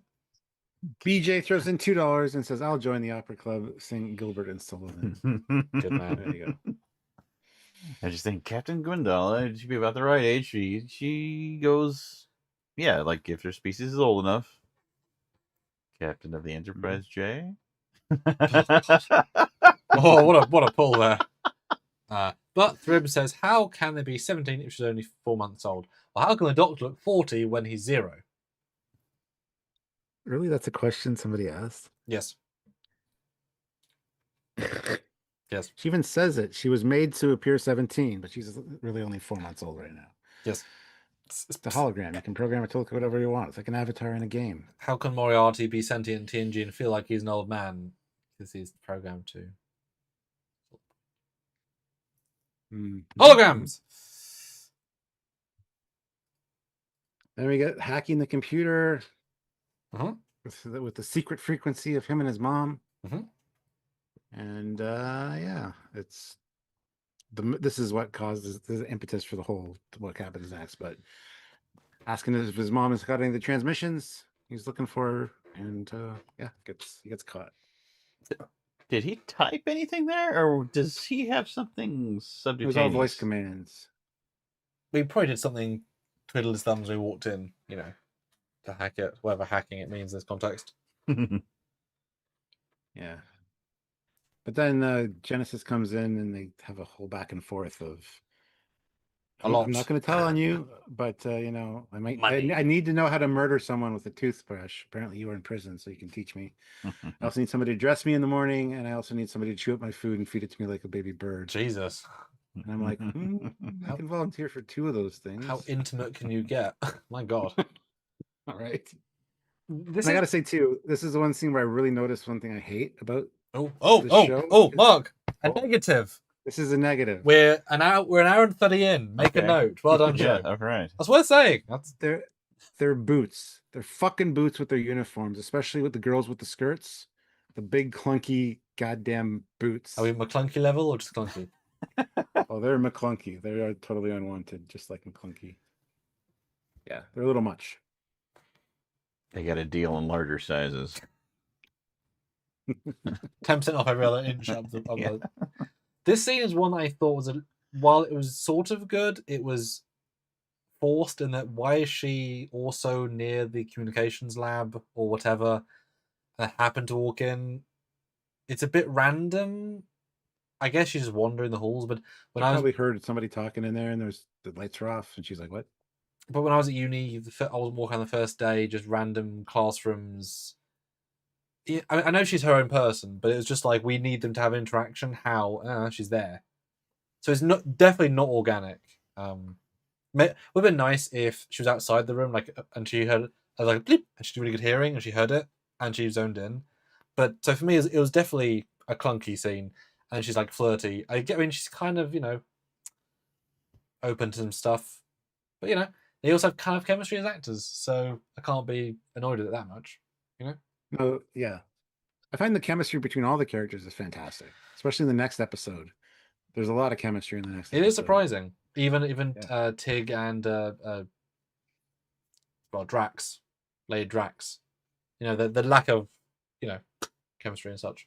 Lady Drax. The Gemini lady. Oh, Lura Thok. There we go.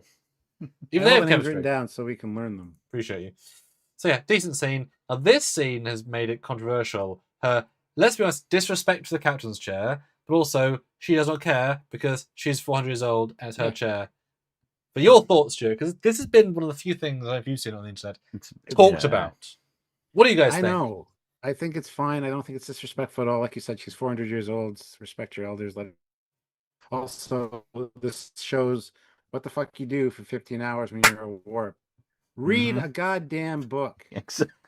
Or watch a Give documentary. Something to do on the bridge. Right? Mhm. I often sit on my I sit kind of funny because I have sciatica. So Yeah, I have all the to time. put my Imagine one 400 leg under years the of other and sciatica. shift. And so if I sit in a theater chair or an airplane, it becomes very painful. Like I have to, because I can't sit the way I normally sit. So I have no much. problem with this, and I would probably myself put one leg under my ass when I sit in the captain's chair sometimes. But then again, I wouldn't have sciatica in the future. It would be cured. So This is true. Yeah. Unless you want to live life on the edge and give yourself sciatica. Unless you're like the person in the episode in season or episode 2 that's in a wheelchair.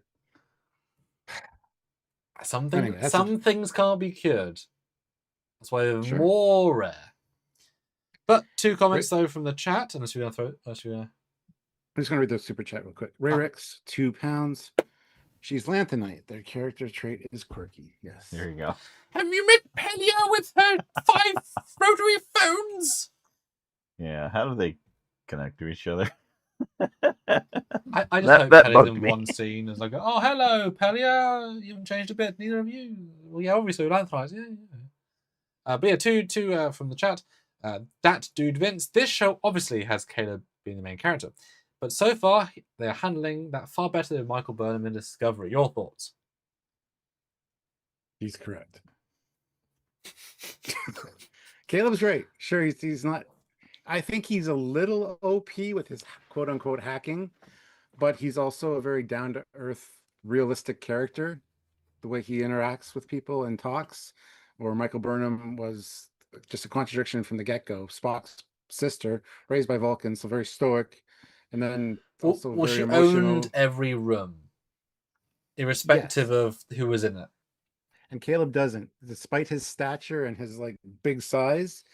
He just seems awkward and out of place a lot of the time, and I think it's played much better. It's a much more realistic character than Michael Burnham. Absolutely.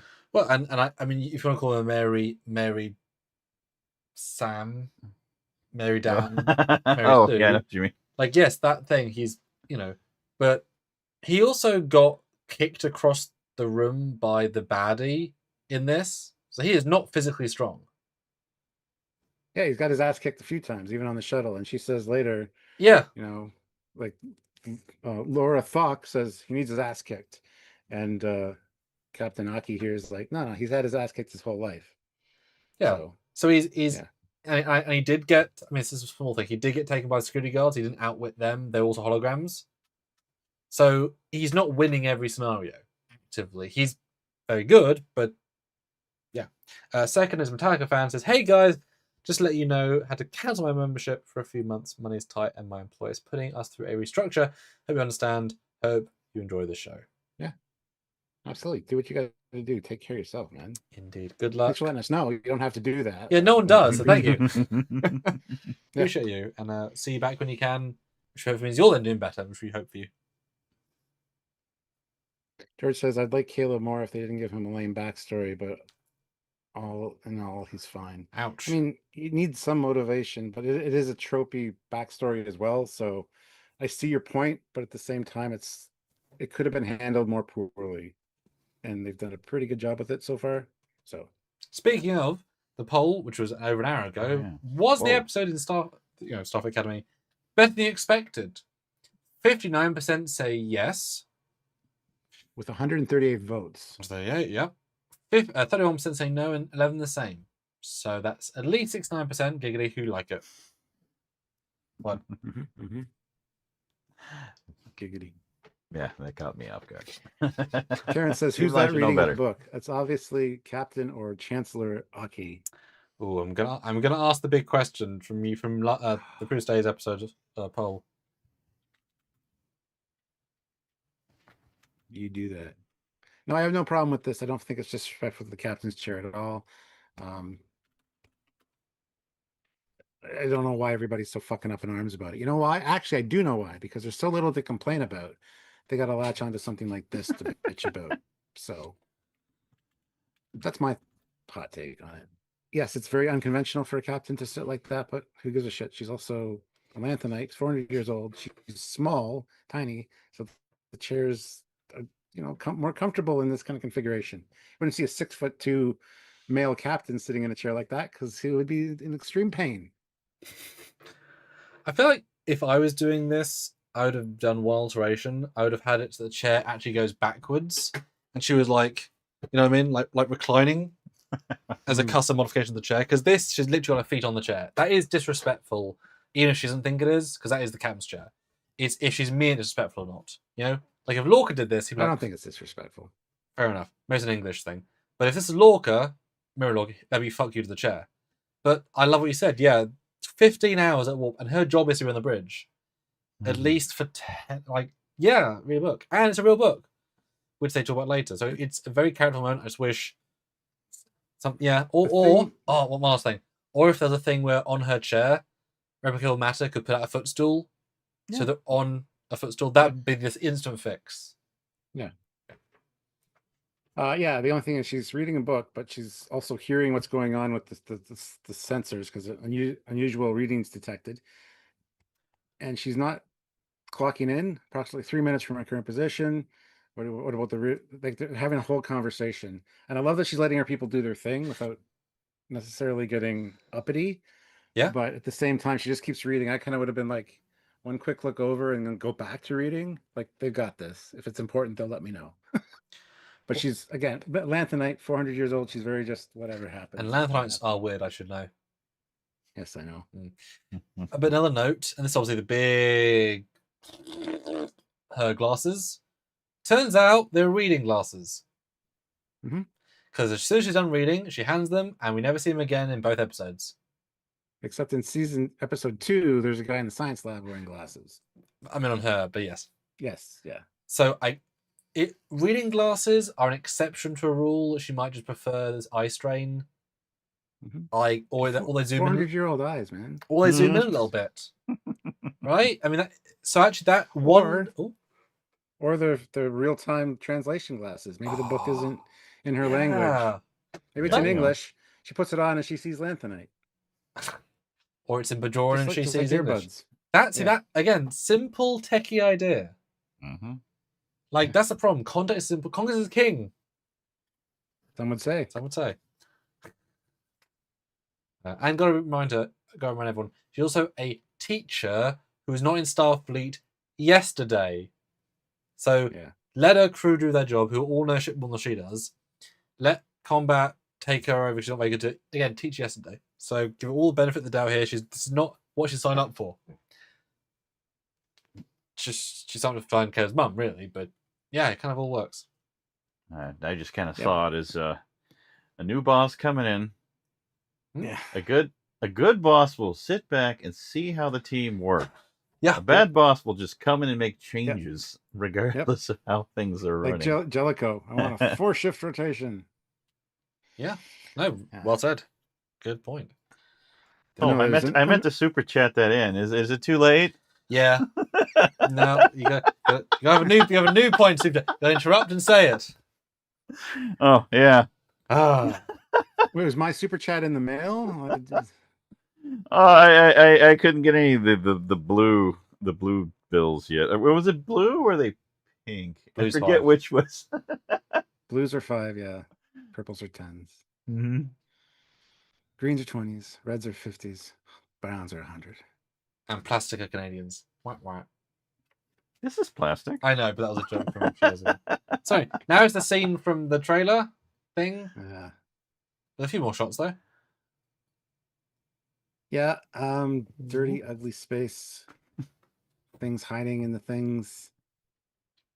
Coincidental that he sent the signal and these were already planted here, or maybe they got planted after he sent the signal. We don't know how long, how much time has elapsed, but yeah, it's fine. Yeah, space is real big, and the idea that they would jump into the zone with the thing is not practical because they weren't summoned here. There was a thing they could check out, which is the entire bit of space. So, Yeah, coinky dink. But at least, he's there because he was summoned, like he was checking signals. At least there's a reason, and it would come from the ship, so he would know the ship was the thing. Like there's a logic behind it. I'm so like yes, logic. But they're not in the Badlands; they're near the Badlands. Mm-hmm.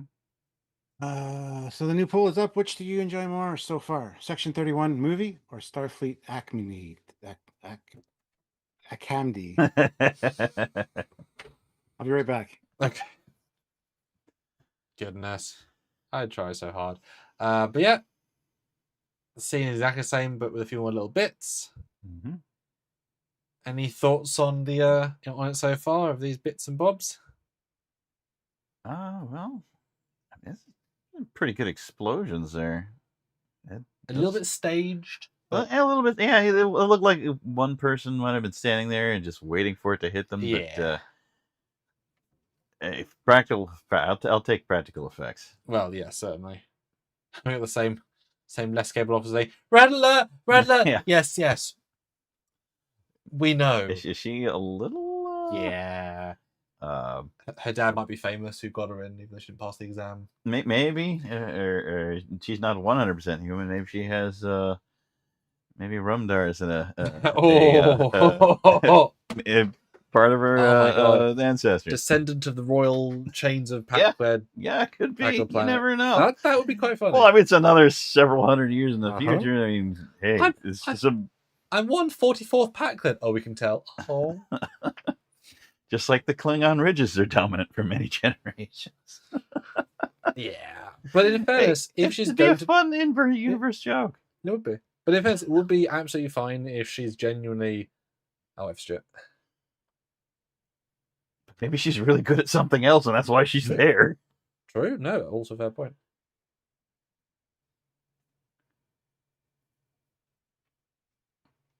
But it would be fair if she was just her dad was famous, got her in, and there'll be an entire episode about how she shouldn't be here, and they've got to either help her be better or leave the academy, and it's a setup for that. Yeah, and that's fine. This character, the girl who says red alert, a red alert, well, concussion. Uh-oh. Oh no, Stuart, we lost you. We lost audio. Oh, are you fucking with us? Are you fucking with us? I got the mute on. Hi, how's it going? Yeah, There we go. So Mark, since you're there, I have an idea. Yes. I might be able to help Sam with his spelling. Every time he spells something wrong, I want you to punch him in the arm. Oh, no. As a spell He check. needs to hold the camera tomorrow. I do. Okay, punch him in the thigh then. Slap him in the back of the head. Go on site. I'm just kidding. I'm sorry. But he could super chat for very bad spelling. Wow, no reaction. That one. Super chat. No, that would just reinforce your bad spelling. Every time you spell something wrong, somebody super chats. That's bad. Every time you do a poll that has no spelling mistakes, Mark will super chat in $10. Well, I'm poor. We'll never make any money ever again. Never make it. But done, gone. Anyway. So they get exploded, Stuart. They get them exploded, yeah. pretty brutal explosions too, and we find out later there's no casualties that he's aware of anyway. But people are being Yeah. slammed into walls, like it's pretty brutal. I hate the fact that But they even all though the lived. ship is that advanced, there's still like that much internal damage like instantly every time. It's not made of titanium or whatever that's like indestructium. But if it was, it would be very lackluster, and we can play a texture advanced. I know, but technology advances is what I'm saying, and these ships are taking a pounding just like all the Discovery ships did. I remember a piece on like a geography. Anyway, it was about how like one of the many world governments invented body armor that was so efficient, and then another country invented a better bullet. Instantly made it, like obviously against other bullets, but that was it. And then they made another one, and another one, and this was their third iteration, which would finally be the new one that couldn't be beaten. But they clearly show it's like, yeah, we'll wait for the arms race to catch up because that's just how this works. So I can imagine we now have 9 billion% shield. Yeah, we've got to be able to go through it. Oh, you know. Those Cordry rocks. We got a love new to let ship. loose. Wait, what? Wait, hold on. We have, but TK Master has a question for us, but I'll let you read it and reply. Guys, what did I miss? This time I could not bring it over and watch the episode, and I did watch all of Discovery. Is it worth it? Is it so bad that it's good, or is it just bad? It's worth it. It's really good, actually. Nothing like Discovery. Visually, it's kind of like Discovery. But not that much. No, it's actually much, much better. So yes, give it a chance. Give it a watch. It's cleaner than it's more Trek feeling than Discovery. That's Trekyards saying, but it feels cleaner and more just light. It's a really good friend to be on. Yeah, I mean, Discovery season 1 is like a 4 out of 10, Light. 3 out of 10, 2 out of 10. This is not even. I don't want to give a score yet, but it's probably better than any season of Discovery in terms of consistency out of the 2 so far. So if you like Discovery, or if you watch Discovery, this would be a far more enjoyable watch. From episode 1, yeah. But yeah, no power. Power's going, and then our holographic character, Power's up the corridor. Little OP. Would have liked to see him be like, oh, I'm drained now. But, you know, I guess lights don't take that much power. Yeah, I love this interaction. Like, hi. And Caleb's like, hi. Like, it's the friendly hi. Like, yep. A little bit for the situation, kind of odd, but it worked, I think. Well, that's the thing. It's a really good payoff for her that she can be useful, and it gives her confidence to be just normal is the wrong word, but just simple. And then she finds a banter with the other one. It's really well framed because she's not annoying. She's not over the top. It's like, yeah, I get that. And did you notice they're setting Caleb up for command like instantly? The way he dealt with that girl, like you don't have to say it. You don't have to say it. That's what the alert's for. Yeah, he's kind of got that command vibe, despite being a loner. You know. Indeed. Then we go into a random medical thing, the nearest medical training bit, and this is stuff we love. It's locked because students can't use it, so she unlocks it. It's in lab mode. Yeah. Didn't have to do that because Discovery would have ignored that. Just right in. But we took 3 seconds to give that 10 seconds, and it's like, yes, texturally important stuff. Good. Yeah, and she's barking orders, telling everybody to do what they need to do. Like she's in command, even though she's injured. But letting herself be helped. Really good balance. She's weakened, but not too weak. Strong, but not too strong. Yeah. Good balance. And good of them to jump to it. It's their first day, literally. Chris Williams says, why no doctor if she's there? If who's there? What? There's shit going on the ship, so... Yeah, they say the emergency holo projectors are down, which project the holo crew, which seems to be quite a few of them, security and medical, which is a bit of a problem, let's be honest. But Terrence Shaw says, is this show set around the time after the Dominion War? Bruh, this is 700 years after the Dominion War. Was that a real question, Terrence? You've been following us, you know. What? Anyway, bad guy shows up, and I will point out, he boops her nose. It's like, nope, nope, and the little sound effect too. It's like, nope, can't do that. Too far. But whatever. I guess down. There you go. I'm doing a Sean down. Down for that. Minute point.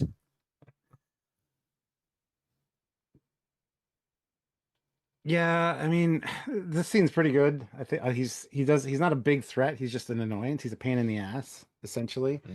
And the one thing she says bothers me. She says, "Blow it out your ass," and it's like doesn't really suit. But anyway,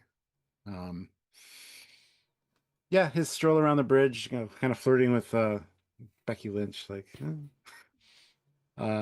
It's a good character. I don't want to see too much of him, but I really like the character. He's not a big bad, really. He's just a pain in the ass. I was just shocked that they have this walk and talk across the bridge at the end where they are basically touching clothes. I'm pretty sure they do in the scene. Like, they're so close. And he's genuinely listening. Like, it's odd to work out who's bluffing. Like, you know she's bullshitting. He knows she's probably bullshitting. But he listens to see what she's going to say and addresses her seriously. It's not just stupid dialogue. It's like we're playing the chess game, which is why it's satisfying. He beams in with Caleb later because it's like, okay, we've, you know. And yeah, he's just there for the money. He's heisting her, and not actually far from Earth, so they're not actually. It's not stranding them anywhere. Like there's no radiation. Like they'll be fine. It's just get the stuff. Really simple. I love the way she deals with him too. Just yeah. Oh, like it's like a teacher, isn't it? She's teaching like a kid, treating him like a kid. Yeah. Didn't occur to me. Yeah, she absolutely is. Yeah. Oh, that's good. I like that. Sasagura 2000, €5. Was Jem'Hadar blood always white, or are they mistaking it for Ketracel white? That's the question I have. I wasn't quite sure about that. I don't think their blood was white, but maybe they have a gland now that makes Ketracel white for them. I don't know. I mean, that would fix the broken DNA if it just becomes their blood or the in dependency. Their blood. Yeah, you think they'd fix the DNA so they wouldn't need the. Well, it's fine. But also, you can imagine founders are too smart and they made it so incurable because they were, you know, they're thousands of years old too. Yeah, I could see that being a good. It's just it just generates in their blood now. Yeah. I didn't think that, but I can't remember enough to be annoyed. Sorry.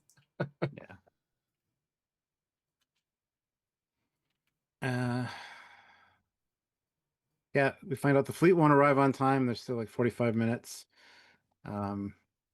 And they are Caleb's got a way that he can fix the whole program matter that's indistinguishable from their ship now. Yeah. Which is a good you know, they say it's a custom blend. It's kind of like a coffee term.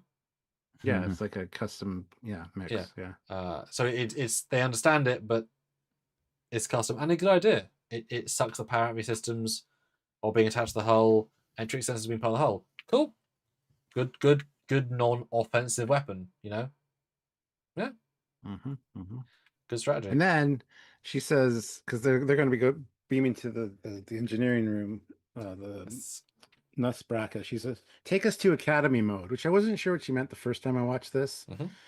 And any particular course? I thought she meant direction, like course. Yes. But no, that makes sense. She meant course. Class, as in training course. Not course, course. Yes, of course. Yep, that was funny. I don't think it was the biggest payoff to have it be a training it's just funny thing. That it was a training thing on the Academy ship. I think that's kind of funny. Yeah, it was gentle enough, right? It didn't need to be much bigger, so I was absolutely fine with that.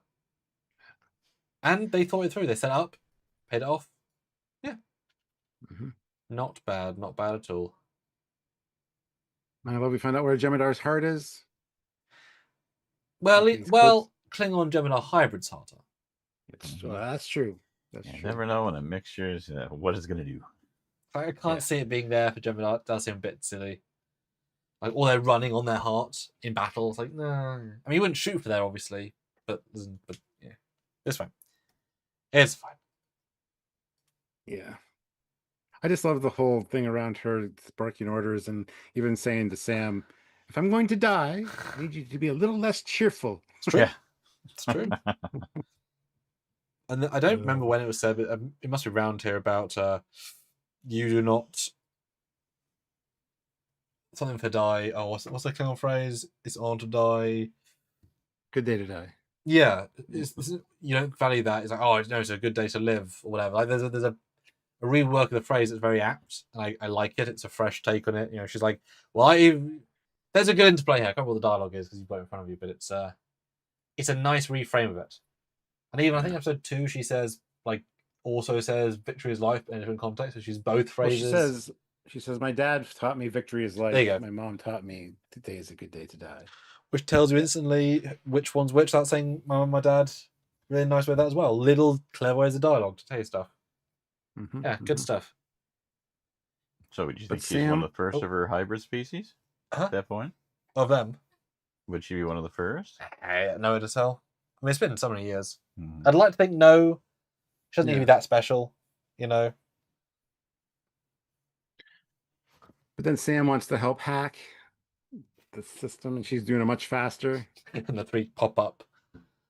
That was boy the height. Look at this. Look at the height difference. God damn Yeah. it! I mean, literally, the woman on the right is up to his collarbone. Yeah. Hi, Stuart. And as a CGI artist, I don't know if you call it, every single touch type is hitting a key. I was like, God damn, the work to match that in CG. Oh, bloody annoying. That's the detail we like. That's yeah. So it didn't have to do that. As a keyboard, because a lot of these modern Trek is like just keyboard, Mm-hmm. just right. With Yeah. lights that don't say anything on them. Huh? With lights that don't even say anything on them. Yeah. Oh, and it's actually not. It's a screen, not a hologram. Oh, good. Yeah, it's just the screen doing the hologram. It's just through. Yeah, okay, that's good direction. Ray Ricks, 2 Oh. pounds. I am dead. I go into battle to reclaim my life. Yes. And then he says, "I just want to live." Yeah, exactly. That's good. It's good. And here. Oh my god. And I am very Oh. much alive and I wish to Oh. stay that way. Oh. $10 from £10 from Mark. Oh, that was interrupted there. I wasn't expecting that. There we go. Good. All right. Live super chats, everyone. Yeah. Live super chats, which we forgot about. 2 hours in. In-person super chats. Good job. I forgot. Yeah, do that again at a different time. Oh god. Okay. And then we get, and we forget about him. Let's be honest, the bully guy. Mm-hmm. He's here. She's gonna go to an EV because I don't quite. Oh, they have to go get the sensor scan. He said, yeah. If you go out and get the number off one of them, the whatever. Yeah. Go in the hall and get me that. It'll help me. It'll speed things up. She's like, oh, yeah, go in EV suit. It's like you can't get one without an authorized teacher that can Makes link to it. sense. Yeah.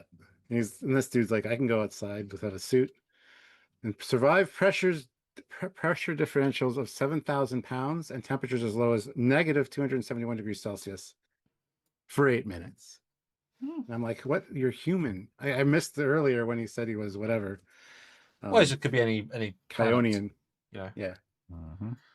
But yeah, Well, how's this going to play out?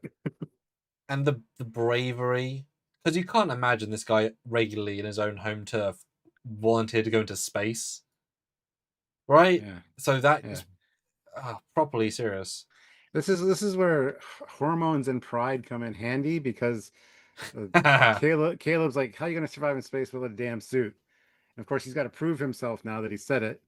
So he's got to be bolsterous to the other asshole and the lady that he's trying to impress.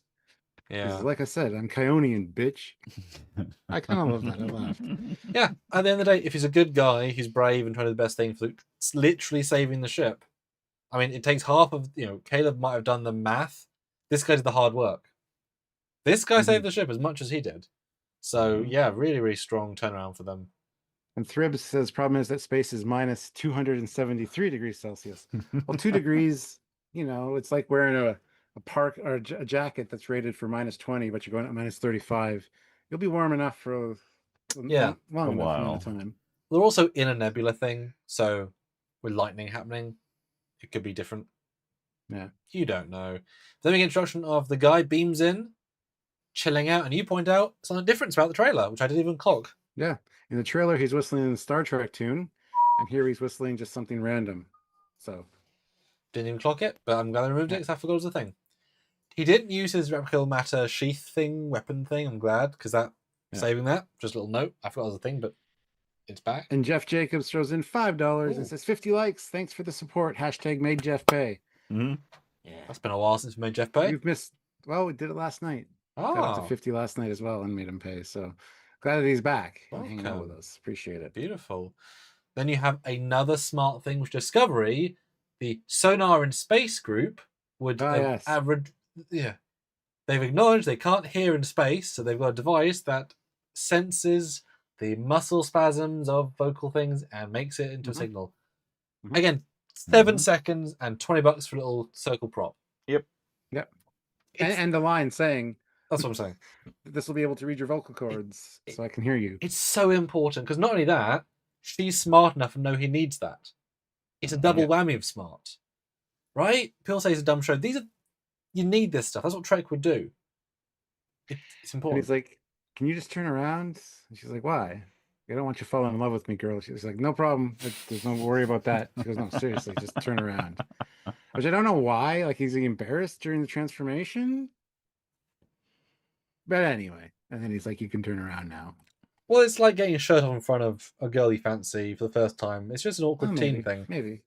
But it's just his He version. looks like Mystique's brother. Yes, I thought Mystique.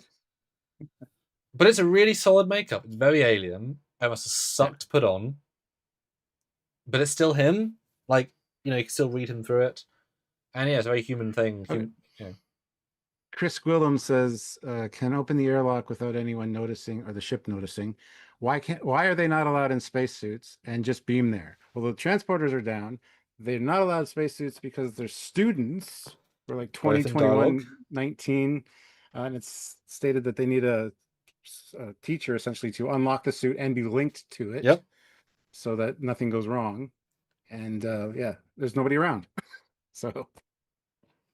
But you could argue they shouldn't be access the open door to vacuum of space. True. But you could also argue that of all systems has an emergency override because it's so essential that if you have to escape, you can't lock a life or death thing.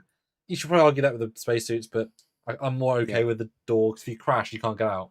Yeah. But they've done 3 great plot hole fixes. I'm okay with space door, right? It's like, yeah, okay. Didn't they fix that on like an episode, like the pilot episode of Lower Decks? Remind us. The zombies. The whole plague. Yeah, the whole plague thing's going on, and Rutherford notices that there's a weird override issue that shouldn't happen. Yeah. Maybe it's finally fixed. Makes sense. Sometimes there's too many safety precautions that it's actually detrimental in an emergency. Often. So. But yeah, great close. I'm glad they gave us one just big close up with the light because that makeup holds up really well. That's a real bitch to do, and it's different. It's different, and it's just a forehead piece, but it like elevated. It's classic Trek. Keep it human, and then whatever you want. The thing that bothered me about this scene where he's in the airlock is the countdown. It's 3, 2, 1, and you see the doors closing behind him. As soon as that door gets to like 0, the other door opens. Like there's no margin of time there. For to depressurize. But it is super feature tech. Sure, but I wouldn't trust that. I'd have at least a second of closed door before the other one opens, at least. You have some really interesting creative visuals of the sparkles, of just the lightning. I mean, I don't know how they did that, to be honest. It's not moving, really. It's a really interesting effect. I hate that when the door opens as well, the other door, it's just blinding white light, like he's going to go talk to Q from Tapestry. That's just stupid. Why? Anyway, whatever. It's fine. But they did grab boots as well. Address that. Mag boots, yep. Yep. And you get security cam footage talking to bad guy in the engineering room. Which, I mean, talk about Blade Discovery. We get 5 seasons, don't know what engineering looks like. Yeah. Episode 1, there's engineering. Yeah. I mean, it's not very impressive, let's be honest. It's a really kind of like... But, I mean, at least you see it. Yeah. Right? Yeah.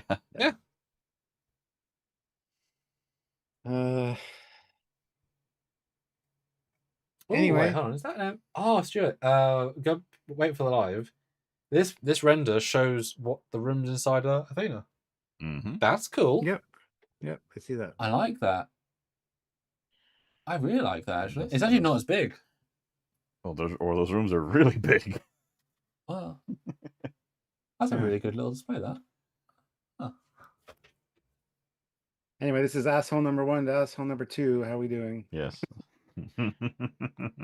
Good joke. I mean, this is where his temperature's dropping rapidly. So I don't know if it's been 8 minutes yet. They never address how much time's passed, like if they're close to the 8-minute mark or if he overestimated or something. But And we can assume that there wasn't any math involved in knowing if there's enough time to get to the. Except he probably thought, I'm dead. It'll take me 5 minutes to get there. So, but he did it anyway because you can't get there 8 minutes and back. So he's a brave. you gotta wonder how much that 8 minutes is accurate as well. Because that'd be bolster. Like I can hold my breath for 2.5 minutes. I've only done that once, barely, kind of thing. Well, my read was that 8 minutes is like what his mum's told him for years, but he's so adrenaline pumping or space adrenaline, and he has to do it. He's really like 10.5 minutes, and he's almost dead, but his resolve keeps him going, which is bravery. That's bravery and strength, and the mum pulling the car off of a baby. You get the strength to do it. And Chris Gwilym says the bridge crew are unaware, totally incompetent. So I take it you hate this show, Chris, because you're just coming up with every silly thing to say about the situation. Of course, the bridge crew are aware. They just can't do anything about it. They don't mention it. That's true, but they know the plan. They must be able to scam them. I didn't get the sense they didn't know. No, just didn't need to mention it because we're busy. Like they were dealing with engineering. Yeah, I don't think they didn't know. At the very least, the Genesis would have said, "Captain, they're in the other side ship." But it's me. But he does get the reading. Having a hard time seeing it though with his condition. And it's she's freaking. Some good effects of him freezing. It's some good stuff. Some good stuff. Yeah. Of course, Genesis is freaking out, and all of a sudden the doctor appears, and the doctor does unlock some command functions, but she's got to go down to a different station. She's got to make a run for it, essentially. This would have been a good time for the ECH to kick in. To be honest. Or like switch to Commander Red on the. Yeah, exactly, because you have to be red to. This is why I got a slight problem with this episode in that they said most holobritters are down, but he can move throughout the ship, which means he should be helping more, potentially. Yeah, that's the thing. I don't know why. He tells her where to go, makes her run there where he could have just Yep. So that is a stupid thing. And if they had a reason that he couldn't do it, they should have said so. I will stay him on his condition. Yeah, it definitely... something, right? It's because or he could have told the captain or someone nearby.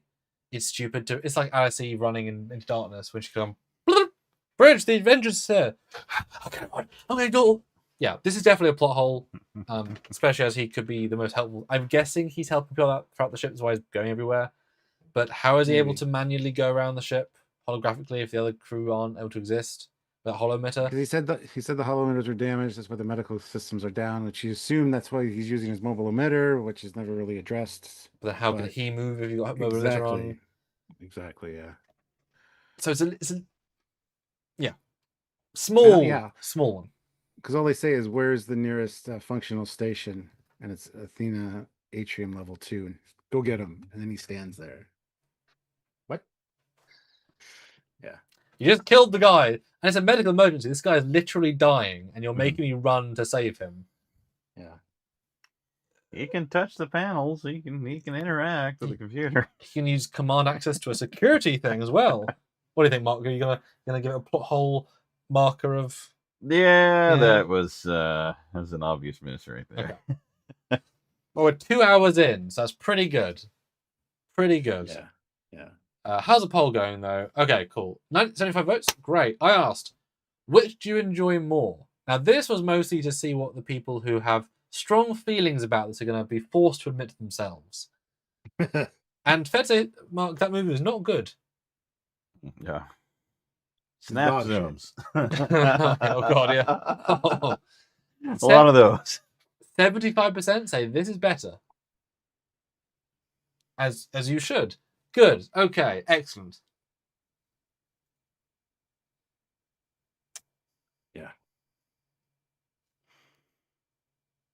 Anyhow. Oh, that's actually a really good point. Actually, that's another part. Board says also she's talking to a doctor who can obviously move around the ship, and forgot to mention the cadet master undergoing emergency surgical treatment in a room that she knows where she is. Yeah, that was weird. Oh yeah. That's So a she good almost point. killed her officer friend. It would take her less than 5 seconds to say, "Go to base 7 right now. I need help." Just, oh my god, you okay? No, doctor, clearly Look. not. Yeah. Trek Culture's here and says Hey. shill channel. Thank you, Chris. I know, we both are apparently. I don't know if you like me, assuming you like to. Yeah. I'm waiting for my check from Paramount. I want that Lamborghini. Yeah. But it is interesting. Got the delt on the hood. We did find 2 sort of plot holes. Our first 2 plot holes that feel kind of significant. That's one with OP characters. Yeah. And Maybe neither emitters are down. and neither would change the scene that much, because I could imagine if the doctor had gone to help the Jem'Hadar, then the Klingon said, "No, I'm honor bound to finish my work." Oh, for goodness sake! And then telling how to do it would have also solved. You know what I mean? Yeah, absolutely. Yeah. Sussy Guru 2000 throws in €5. Thanks so much. Says when she tried to use the first officer's command code, I would have been so mad if it had worked. Yeah, I'm glad it didn't. She had the code, but the voice print wasn't a match, so it said no. Or biometrics or anything. Yeah, perfect. Yeah. Perfect. And Ray Ricks, £2, although I voted for Star Trek Academy. I can't wait to see Star Trek Academy. It sounds pretty awesome. I mean, we can make a fan film called Star Trek Candy. It's and all the characters are made of candy. It's candy. Anyway. I think people like me. Sometimes I'm not quite sure. I mean, I love you. That's why I make fun of you. If I didn't like you, yeah, I'd be nice to you all the time. God. What's that poll? All right, where are we at What's now? that poll we could do? Let's see.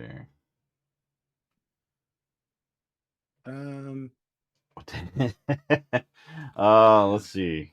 You think something silly. Oh, Thribs. She thought she'd use her father's code. That would have been a hell of a setup.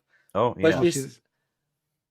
He is an admiral, but he's also not stationed here, and they probably have to change their command codes on a regular basis. So. And also, it wouldn't be a voice print, obviously. But his voice print, yeah. Yeah, but that would have been and she's also not doing anything wrong yet. Like, everyone, for the most part, is following the rules. So it's like... Yep. But then, I think it's when they blag the warp... No, not there. Okay. Lots of intercutting, lots of running, lots of dying. There's a lot of back and forth here. Which is fine. Oh, I gotta pop in here. Oh. Yeah, something we didn't mention, but it's actually paused right there. The conduit interface, I love it. Oh, sorry? Yes, in that lab, it's just Jail cars. Yes, I'm just stuck on calling it a conduit interface. But yeah, Anton, sorry, Mark. Go ahead. It looks great. It follows the whole. Anton Smith says you guys should do a collaboration with Trek Culture. Trek Culture and Trekyards are awesome. And Trek Culture's response is, "They're too woke for us." What, bruh? We don't even address any of that stuff. Dear me. We have done before. You know. I mean, you were there with Sean's shoot, weren't you? Didn't you come through? No, I that's wasn't here for that. That's Ray. You're Mark. That's Ray. Uh-huh. And that dude Vince. Yeah. And Anton. There has been sort of crossovers before. We've been on to talk about our favorite episodes. It's been a while ago. Trek Culture. Yeah, and there was one cameo by me where their motion picture thing. Yeah. And I was cutting the grass. And technically, I was on their podcast like in December. So. Oh yeah. Yeah, Trek Culture says they've cameoed in our videos a few times. Yeah. I made their anniversary CG opening, which was great. I was very proud to do that. They're no, was it 10,000 subscribers? No, more than that. 100,000 probably. You guys know, you made it. I think Jeff Jacobs good. Now I know not to bother with Trek Culture. He's joking. Don't worry. Yes. Right. Oh. Yeah, we're jumping all over the place here, so I just want to sum up the main. Want to do the engineering thing first? Mm-hmm. Aki says, "Yeah, some of you guys must have tripped something because we have a core meltdown." He's like, "Your core is reading as cold." She's like, "Look, you can stand there and argue with me," and she's ordering evacuations, and there's a countdown, and he's like, and Wait, right are at you the saying the last warp second. core breach? Yeah. Yeah. So it was good. So that solved that problem. Well, so we think. But it thinks it again. It improves it because he knows they're lying and he calls them on it 2 minutes later. So the scene's But then better. only he comes back. He doesn't bring any of his crew back. Like I would have spaced my crew over the Yeah. rest of the ship to infiltrate the ship because they're just back on his ship, which gets destroyed. So technically, everybody on his crew just got murdered. Which now he has more reason to be even more of an asshole to these people. So Like so much more. Yeah, but it's it's a very fair thing, and it's I mean, how many times has sci-fi done it? You know, I mean, we're gonna all blow up in 10 seconds if you. Although that would imply that she's all. Oh wait, no, they say they're gonna inject the core. Did they say that? I don't think they said that. No, I think she was ordering. Because I felt like to her tone wasn't. evacuate. We're going to die in 10 seconds. You don't have to die either. Leave. I feel like there was some solution she said they were going to do, but just not in the warp core room. Let me see if I can find it exactly, but yeah. Yeah, but it's a fair strategy. You know, don't blow up with us. Your choice, mate. Like fair, because also he knows he's got torpedoes locked to them. He's got harpoons, whatever. You know, raring to go. But it's also a very Star Trek way out. You know, fake warp core breach. Yep. Yep. Bloody Binars did it. She can do it. Mm-hmm. Will we see Binars? Oh, that'd be good. I like to see Binars. What a weird engine room. I wouldn't be surprised. Yeah, there you go. There's the. What do you think? Oh, wow, look at that. It's got a Yep. central beam core. That's interesting. What do you think, Mark? It's like a first generation Trill ascending. And that's the core. What? You know, when they hadn't quite nailed down the Trill yet in TNG, and one was evolving. Were they calling that Trill initially? Yeah. Or was that another species that they only did a one-off? For the warp core? No. I'm thinking the light. It's just so bright. Right. Yeah, she says I've been you up 30 idiots hours. just triggered. Tired. You idiots just triggered a breach. I'm initiating core shutdown. And he's like, "You're bluffing." She says, "Get all crews to evacuation shuttles." Okay, so there's at least a solution in mind. Yeah, as much as I love a good game of origami chicken. Yeah. Warp core detonation in 10, 9, 8, 7, 6. And he's like, "Get out of here." Yeah. So nothing's really said about ejecting the core. No. But off is still enough, right? That's still. But I appreciate we lost this earlier, that she says, you know, you could just go in there guns blazing and cut up the core, but we've got to disassemble it. There you go. Your buyers won't be too happy about that. They want pristine parts. And he's like, I gotta pay for this one. Right. I gotta pay for this comment right here, Thribs. Oh, what? That's a portal from Tron. Oh, okay then. I will pay for that one. No, you have to say the words. No, No, Thribs. Just let them get. I'm paying for that. Okay. Wait, hold on. Do it between frames. Make sure it hits both cameras. Okay. Okay. So live super chat. Here we go. A little flashes up. Then I'll super chat from Mark Lawrence. I'm paying for that comment. That was a good one. I like that. Yeah, that is the end of Tron. I'm not wearing the right shirt today. I do have a Tron shirt with me on the trip. Yeah, this set says to me a combination of the Professor X's brain room. Cerebro. Thank you. Oh, yeah. It's that combined with the evil stabby room from Event Horizon at the end of Event Horizon. Oh. It's like those two things tone wise. Mm. Yeah. But yeah, I like the engine thing. It was a fair thing. And we did it. Hey! Okay, back to medical. That was good. Yeah, she she eventually gets it taken out, and she's fine. It gets sutured up. I love how Sam's like left and left again, and now left and left. It's like that's 4 lefts. I'm back to where I began. I started. She's like, has been a journey, hasn't it? It's like relax there, Sam. Basically, stop And talking. You're not and helpful. That's when Thok's like, yeah, if I'm going to die, you need to be less cheerful. Mm-hmm. And then yeah, dying always makes the blood, whatever. Gets the blood. And then hits him and he flies. Like she is strong.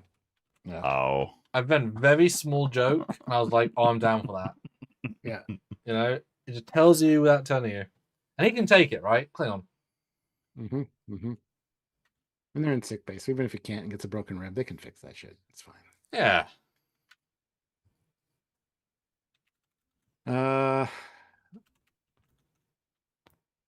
We'll just wrap up the other guy's thing too. The hell's his name? Darum. The Cryonian. Mhm. He gets tractor beamed in, I guess. It's not quite a satisfying end in the same way that it, I guess, around a No. time. Yeah, because you don't see him come in, you don't see him. Yeah. It's the tractor beam. But move away from the airlock and move closer to the center of the saucer, I think she said. And then just tractors him in. So I mean, he'd still die from the frozenness. Blah, blah, blah. But it's fine. They're out of time. It's okay. new poll: is this episode 1 or half better? What? 1/2. 1/2 better than Discovery season 1 episode 1/2. Academy. Damn. And Disovary. I tried so hard. You saw me. You saw what I was He doing. was. Mark, just You saw what I was doing. He was retyping that a few times. I'm glad. That's awesome. Thank you. Appreciate Nice, man. that. Don't like the guy's gun. Bit too gunny. Bit basic. And it's got a weird light when he's like Does it? holding at his throat. Oh yeah. It's like a flashlight at the end. It's like you see it occasionally when he moves. I think this fight is fine, but when you think of it, it's just some guy fighting just some 20-year-old, right? Well, he's a Klingonite. He's pretty Well, strong. but he's not He gets skilled. He kicks him into the floor, into the wall. That was But I'm saying he's not a trained warrior as much as like a tactical guy. He's just fighting, right? It's kind of raw. Yeah. Well, I don't think that's the trick though. He bonks his head in, starts the procedure to save the ship. I wish the second bonk had turned it off. I did too. I thought the same thing at the time. Yeah. And then, oh no! And then he grabs it. Like, it doesn't make a lot of sense. Slam my head again. Yeah. Do it again. I like it. Yeah. But so. And then the matter goes off. I do wish that they didn't say the instant the matter is turning off, shields and weapons restored. I mean, weapons have to charge, shields have to activate and generate. Yeah. You cannot be instant. But it's also future tech, so it's like instantaneous charge and stuff. I don't have a problem with that so much. But it's also so advanced that it can't be instant because it's so much more powerful. You know, it escalates with the power disagree. level. Totally disagree. It's the same thing as rendering, right? The more things you render, it stays the same amount of time. It takes longer. The more things you render, the more it stays the same. Yeah, I know. Should point out too that during this fight scene, he was talking about his mom, how they broke out together or something. Yes. So that he knows where his mom is, and it kind of implies that he might have killed his mom. Ooh, dude. In this discussion. Didn't think that. I did. Ooh, what do you think? If you can remember that scene. Why he got so mad. Yeah. Let's see if I can find the line. Gun team grasps. What did you do to my mother? What does he say before that, though?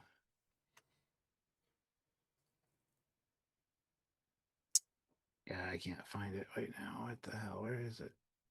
Torpedoes don't need charging. No, but they do need targeting, activating, loading tubes often. There's still a process. You can't go from nothing to torpedo. There's still a process. Everything's a process. Here's what he says. Yeah. talking about the lovely Captain Ake. Not enough to stab her in her sleep, unfortunately. Oh, your mother would be so disappointed in you, lazy bones. You know, it's a damn shame what happened to her on Gorgia 5 after we broke out of prison, implying that she might be dead. Yes, dead, not killed by him. Yeah, I was. Yes. Well, it could be implied that way too. I took it very much as she joined the gang kind of vibe, and therefore I think she's going to be the main baddie. I think she's going to be like. It does seem to fit better. You know, you took my son. Was she initially supposed to be going to a rehab facility or something? Yes. But he states prison. Oh, I realize that's going to cover the mic. Oh, am I good? Yeah. Just... All right, but didn't rehabilitation? Yeah. Yeah, rehabilitation. Yeah, don't be a criminal anymore, please. Cool, thanks. But then prison. So did she leave and then go back, get captured? Yeah, what? Go back to the life of crime. And especially she might think, I mean, I got charged for a crime I didn't commit. I did, but not like where I'm said to be. Screw them. She was just there, and because the guy died, it became a felony. Mm-hmm. Yeah. Which, yeah. Very grounded a reason. But yeah, I think she'll either be, like I said, the villain or yeah. There'll be nice layers to that. The thing is, they've got to set it up, otherwise it'll seem random. Mm-hmm. But it can't be too telegraphed, as it's unsatisfying. So I hope they don't make her mad, because I'm sure we wouldn't like her when she's mad. Man, my turn green. Man, if it's revealed she takes like the Blue Man Group, powers. What did you think of him giving the Vulcan salute against the glass? Yeah. As the escape pod launched. It's like almost like a Star Trek 2 moment. Like, oh god, yeah. Don't give me that sarcastic Vulcan See, salute. I was like, I'm glad it wasn't that, because that's too much. It's just like a dickhead move, isn't it? Pure dickhead. Mm-hmm. Yeah. But for some reason, it's better than middle finger. Is it symbology what it means? I'm obviously not meaning. Yeah. Mm-hmm. And you just see his escape pod just into space. Yeah, very much similar to without spinning anyway. Vader's in New Hope, because like he's also screwed. Speaking of, I do dislike with a passion that as soon as they get the power off, Captain whatever her name is says, "Blow them out of the sky." They fire quantums and murder the entire crew in cold blood. Yep. It's murder. They were not at war. They were not under attack currently. They could have easily have shot the weapons and shields and then tracked them in and been in the way. I mean, that's horrible. Like, but then again, Sisko also blows up Cardassian ships with a full crew of 300 people. Yeah, they're Cardassians. They're dirty Cardies. Whoa, we go. But it's really like a bad edit. At least say, they're charging weapons! Fire! Mm-hmm. Then, okay, it's self-defense, but it's just flat murder. Trek culture, a teachable moment, yeah. Murder solves everything. They do say that. Yeah. I have a feeling that a teachable moment is going to be said a few times in this series, for sure. But violence doesn't solve anything. Well, it does. It solves everything. Violence solved this, yeah. It's just very tone deaf. No good moment. Which is why I felt for him. It's like, no, I don't tell my life. My dog was on that ship. You killed my dog. My pet scorpion. my mum's ashes were on that. Like, literally, that's what I'm like. He's going to come back and say, my best baking recipe was on that ship. Mm-hmm. I disagree about the violence thing, because knowing is half the battle. The other half is violence. Mm-hmm. I'm just trying to be good Starfleet, bad. Oh, Starfleet. Yes. But I did like his escape. It was funny. I mean, no plan. But I did think we were going to see, as an escape pod went away, another ship was going to go and transport it in and leave and warp away, like a reserve escape shuttle. Mm-hmm. Because why isn't Athena just going after him? This thing can't warp, presumably. This thing can't. Maybe it can warp, but I don't know. Just let him die in the coldness of space in an escape pod that nobody's going to go pick up. Ouch. That's what I would do. Ouch. And then there's no transition between these two end of battle villain leaving to we're here, it's happy music. Yeah. So, that was a very abrupt. Later that happy day. Music. It's welcome to San Francisco. That's right, stirring, inspirational. Perfect. I was just surprised that edit. I was like, oh, okay. And it's a little bit odd that the space docks, apart from it has almost the exact same vibe as the planet we're just at. Mm-hmm. Just, I guess, more, but sort of the same. Yeah. Weird. The nice shot of the ship, you get to see Lovely. some good angles of it. As it descends, you get to see the wings or the nacelles detach. Mm-hmm. It's kind of which is pretty. cool. Kind of pretty. Yeah. And it is elegant. I mean, if this is meant to be a moment, it was a moment. They gave it the time and the swell. And I think you said in your live last night, but I saw somebody didn't like the music choice. Because I'd never heard the Yeah, song, that- but it's like an actual yeah. song from actual Yeah. people. That dude Vince says, "Oh my God, people complain that they use real music for this part." Yeah, and I thought it was very appropriate. I thought it was well done. I don't think it was the original version of the song, but it was very. It fit the tone, I think, after just murdering an entire crew. I mean, it could have But been. no, I It's think- been a long road getting from there to here. Oh, Yeah, they could have done that. They could have done that. that would have been a funny little. Yeah. Sasiguru 2005 euros. After this attack, they should invent a new general order that states no Academy teaching ship shall travel deep space without an escort flotilla. Or without an armed escort would be better, because that's time with Star Trek 2. But yeah. Yeah. I did think it was a bit radical, though. You have one job, get home, and you decide to stop and look at the roses. It's Starfleet. That's what they do. They investigate things. There was an anomaly. They stopped to check it Yeah, out. It but it turned was into a day shit show. 0 of the Academy. I know, but a teachable moment, because they You lead could have into gone that back with the tomorrow. lady in blue that says this would be a great Right. teachable moment for whatever. I forget exactly what she said. And they're like, yeah, okay, let's do it. Could have gone back tomorrow. No, because they're landing to be a building.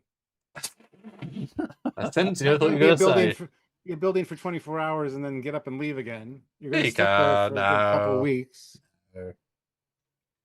Anyway, beautiful shots of it landing. They put some money in here. I mean, they really had to finally invest in a full San Francisco landmass CG. They've always had the single bit. They had to build Yeah. everything, because this is a very big sequence. Mm-hmm. That's the other thing from episode 2. You get a shot of Alcatraz and it goes over like, how the fuck is Alcatraz still around 1,000 years from now? Well, Like, because the seriously, Vengeance hit it, remember? The what? The Vengeance hit it, remember? Avengers didn't hit Alcatraz, I don't think. Yeah. Anyway, regardless, how is Alcatraz still standing where it's already right now rotting It's currently, and yeah. almost It just got it. deteriorating? Look, there was a lot of positive sentiment towards that prison torture chamber place. Sure. They rebuilt it in the 2650s after the Sixth World War. But these are Perfect, expensive yeah. shots. In the trailer, they're much more orange. The balance is much better, much more natural. It looks prettier, more organic, but yet it's artistic. And I love the fact that you see the giant window, the arms turn. That was a nice touch. That was a cool shot. Mm-hmm. It was sufficiently. It was. What do I think? It was quite a gentle, Mm-hmm. nice ending. Let me get the lady from What Sharon. else to Mark? Mark, what do you think? What? Oh, Oh, to you. What do you think of the ending? Of the ship landing. well, they didn't pull a Wally where it was coming down into like an old dock where it hadn't been there for a long time. Yeah. With dust. That's true. And in that could fact- have been funny. Episode 2, it's not actually docking or anything. It just hovers. Mm-hmm. Sure. Then you get a pan over the students, and you get the girl from Sharon. Let this be your last battlefield, what everybody's freaking the fuck out about. And I'm like, this is just proof positive that Discovery and the Discovery verse is its own reality. There was not 2 of them left. This is just a Sharon's fine in the future. Or it's the real timeline. And just as Darth Vader killed every Jedi in 66, always a few remain. And that's absolutely fine. It'd be weird if they're all massacred. Small Yeah, colony I would be somewhere. fine if somebody got taken off planet, and or plus it's the future. There's a lot of medical ways you can bring even an ancient civilization back. Or You can bring dinosaurs back. Maybe they use frog DNA. black and white. Or simply, and this will be a whole story, they found, just like in TNG season 1, the people stuck in cryosleep, and one's a guitar player, these are just, What are the races called? They were in a hibernation chamber. And they're like 10 of them, and then they made babies, and boom, there you go. I think it was cool to see her. That was a bold choice to bring a TOS alien back like that, and she was great. And somebody complained that their hair is not half white, half black. It's a choice. Your hair, you know. Yeah, Maybe she change my wanted hair. to. Yeah.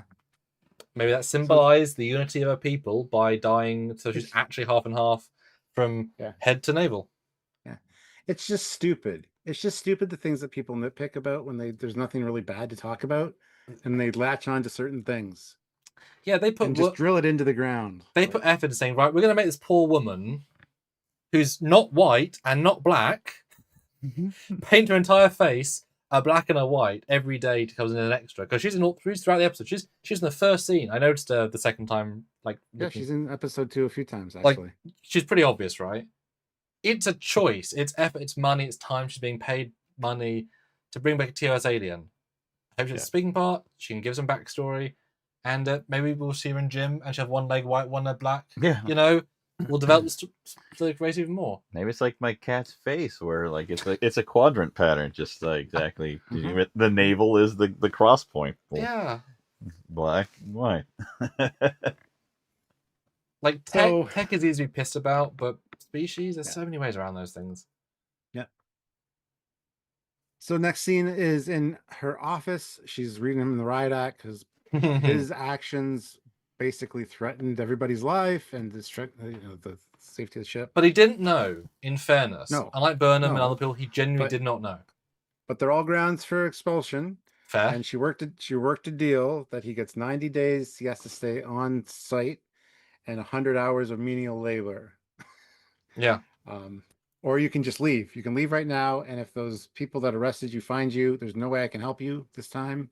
But you can. And he decides to stay. Begrudgingly. But I think she says, I mean, you're going to find it without us. I mean, better stay. Well, she still promises to help him find his mom. And then you get at the story of her son who died in the burn, which is 124 years ago or whatever. And he's like, I'm not him. And she's like, I know, I'm aware. Yeah, jackass. She literally says, I'm aware.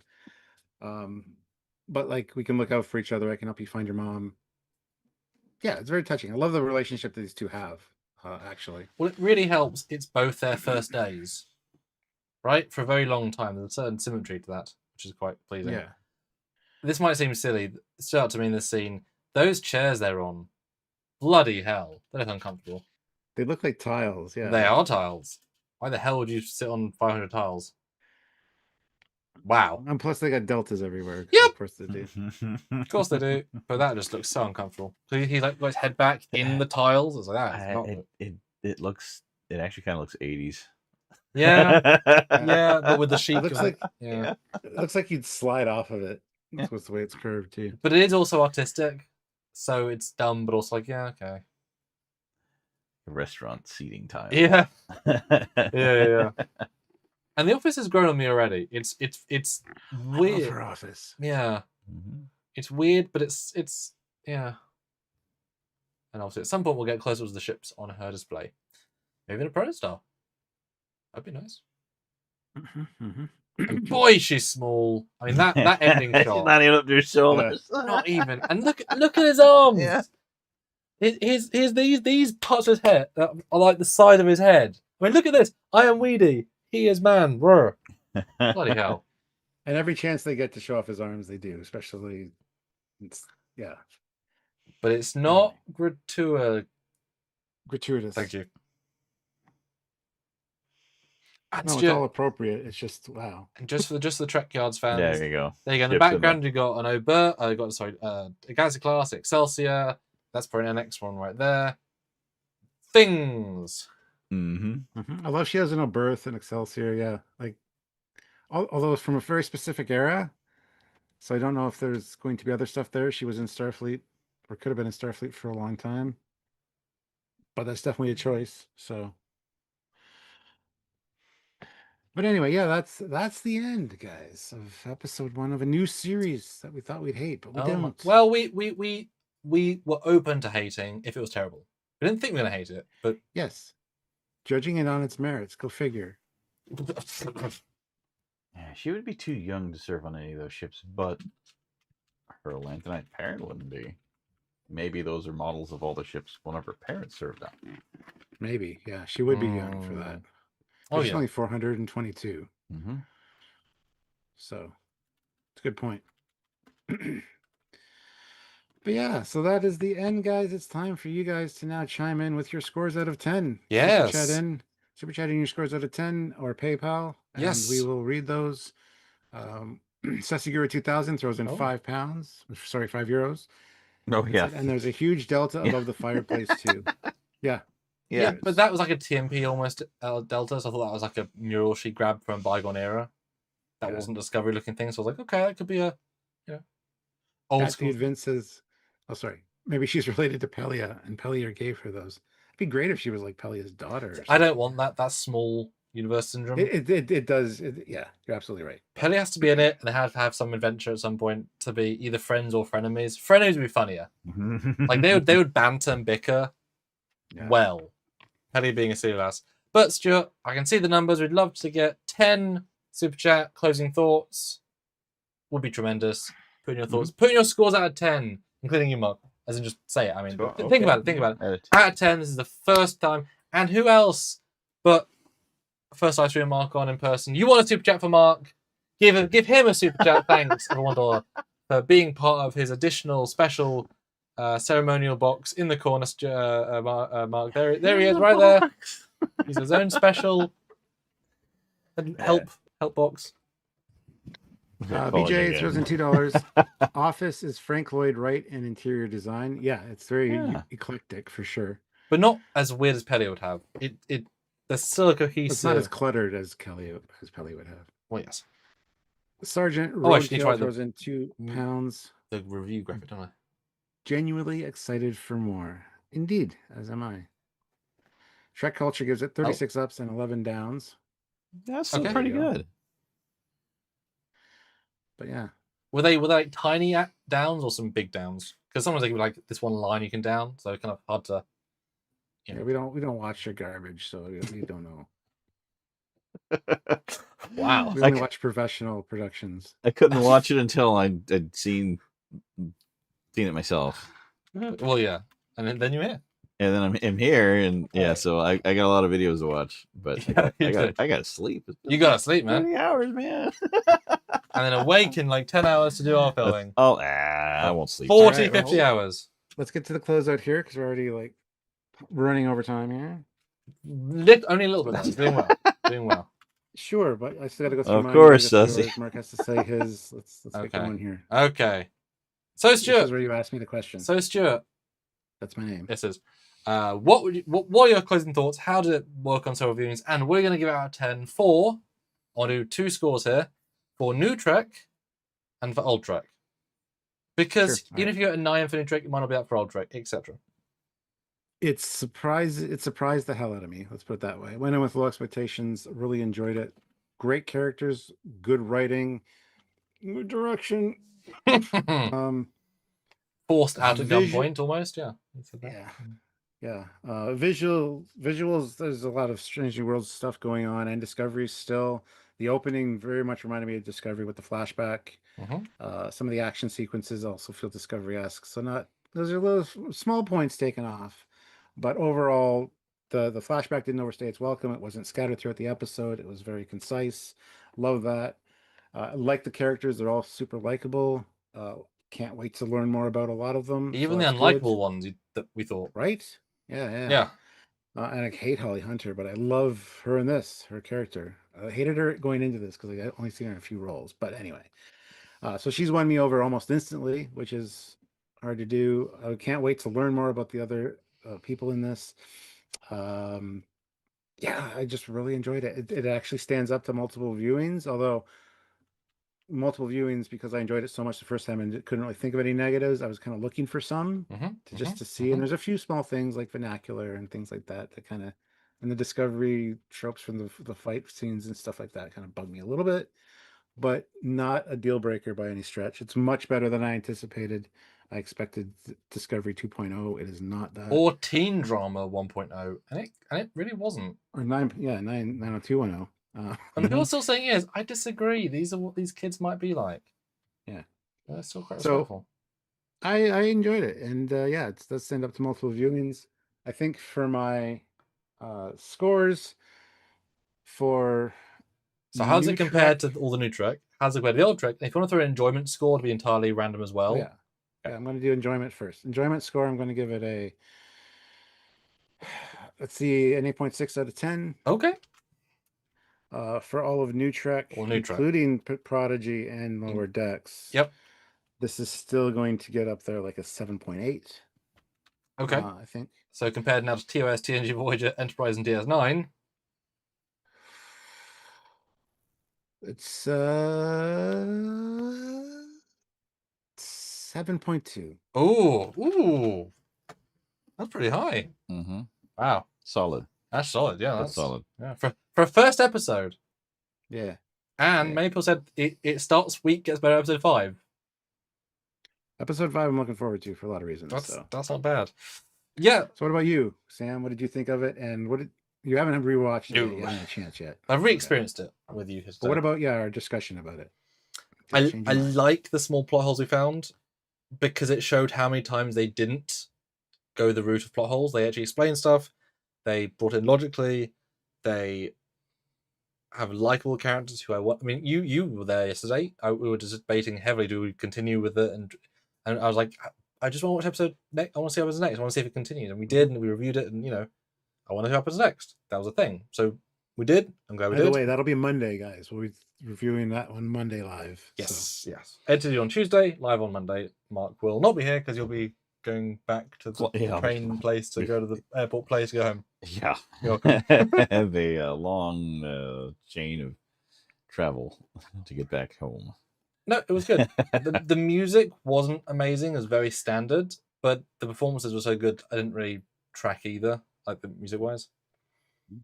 The characters were better than they should have been. I feel like they really cast it strategically, and also must have had a good amount of screen tests with the actors to get chemistry. Yes. Because it's a lot of interaction and a lot of personal interaction, not just we're on the bridge, 5 phases. This is like let's flirt in the scene, let's do a life or death. They probably had a lot more testing. I think that paid off. So that felt really grounded, which is great. Yeah, I like it. Like I said, the review, there's not a lot of bad. There's tiny things I would not have done, but I can also see routes for it making sense. And 'cause it's the future, they're not really breaking canon. They include lots of nice little things. Pretty damn solid. And Jeff Jacobs makes a good point. Much better than many first episodes, that's for sure. Yeah, we were talking about that as a series. It's damn First polished. couple episodes. Mhm. Yeah, how good it is. Yeah, Yeah. and how well it did the characters. That sort of metric. You compared to Picard, Discovery, you like almost all the characters from episode 1. That was not the case for all of them. Like not even necessarily Lower Decks necessarily, like Ransom and stuff necessarily, right? Scores. Personal first. Personal first. Enjoyment. This I'll just say because I like as a writer all the small little jokes and the little things there were so many. So and the Prodigy thing as well. So I'm probably gonna be a little bitch and mimic your 8.6. I think that's very fair. Okay. I think that's higher seems weird, lower seems mean. That feels really really on point. Mhm. New Trek. I mean, come on. I mean, but New Trek, I gotta give this an 8.9. So I'm gonna go because it's like it didn't fall into all the potholes, and there's so many cherries on top. I always talk about this. So many of them. That's rare. So really, really high for New Trek. And Old sprinkles. and sprinkle. Well, no. Old Trek, yeah, there's still definitely things, bobs. So that's a different metrics. I would give that. I'm more critical on that one because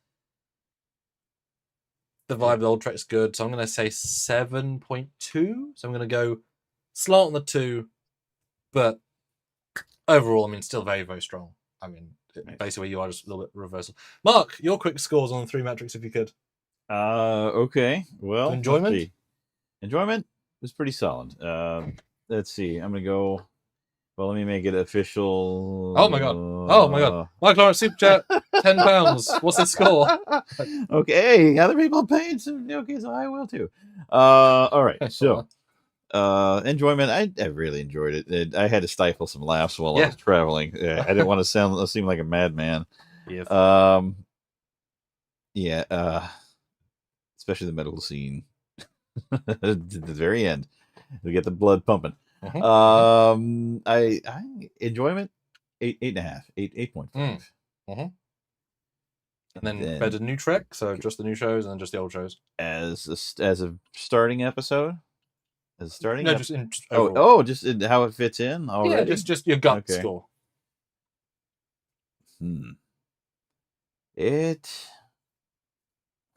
Let's see. It didn't take as long as Prodigy to feel like Trek. That is a good Prodigy point. took a little while. Yep. But that was more due to just introducing things and where they were. And Dahl's more obnoxious. Oh yeah. Very fair. Good point. But then let's see. God. Let's see. Yeah, I compared all new Trek, probably an 8. Okay, and then old Trek. So Old Trek on the podium where the actors are. Yeah, they must have gone through a good number of iterations of auditions to test people against each other. My goodness. So they didn't just pick 10 people and then, okay, 7 of these people are going to have parts. No, it must have been at least 10, 20 people per part and jumble them up as B. See who can get the best. The best interaction. Probably had some ad-libbing behind the scenes too. How you can see how they do it. See how they a little bit. That's how you can see how people are. Maybe the villain and maybe Jemai. Jemai. Yeah, maybe. Yeah. Well, he's on his thing. But score-wise, though, Mark? I think it was written for him though. I think it was too. Tell her right. Yeah, it's got to be written for Jemai. But your score? For old Trek? Compared to old Trek. There's a lot of good old Trek. So far, it's pretty solid. Once again, pretty solid. 7.25. Oh, damn. That was okay. Yeah. Okay, what do the people say, Stuart? Let's see. We got some super chats. Ray Bricks, £2 because it's an 8 out of 10. Solid start. Okay, Ray. Nice. Very solid. Sassy Guru 2000, €5. I'm giving it a 6.7 out of 10. 6.7. Yeah. Damn. Saw that early. Paid him to do it. Paid him to do it, guys. Well done. Be happy with yourselves. George Mangrum, member for 58 months, rank of lieutenant, gives it an 8.5 out of 10, which is pretty good. Some good scores. Very good. Imagine if a Discovery episode is 8.5, right? That's very high. Yeah. Let's see. And then the non-super chat scores, there's quite a few of them. Oh, is that the super chats? Okay. Fair enough. Let's have a look then. Starts with Thribs, I think. 6.5. Yeah. So it was okay, but not very memorable. Really? Okay. Give it a 6.5. That dude, Vince, 7 out of 10. Stanley's 7 out of 10. Aussie, 9.2. Mum gives 9.3. I think it was lower than your joke scores from previously. Anton, 7. Joseph, 7.9. Aussie, of course, gives Johnny giving it a 10, as is the joke. Sergeant Roadkill, 8 out of 10. Also very good. Sean, 6.9 out of 10. Okay. And dude actually meant 8 when he said 7. Okay, so about us. Relative. I mean, any Trek at 7 rates, pretty darn solid episode. No, you know. I would not give the recent Doctor Who season 7 rates. So, achievement there. Yeah. Well, oof. Thank you guys for joining us. I'm glad the majority of you like it. We are going to, of course, be looking at the episodes, and if they let themselves down, they let themselves down. But we're hoping not.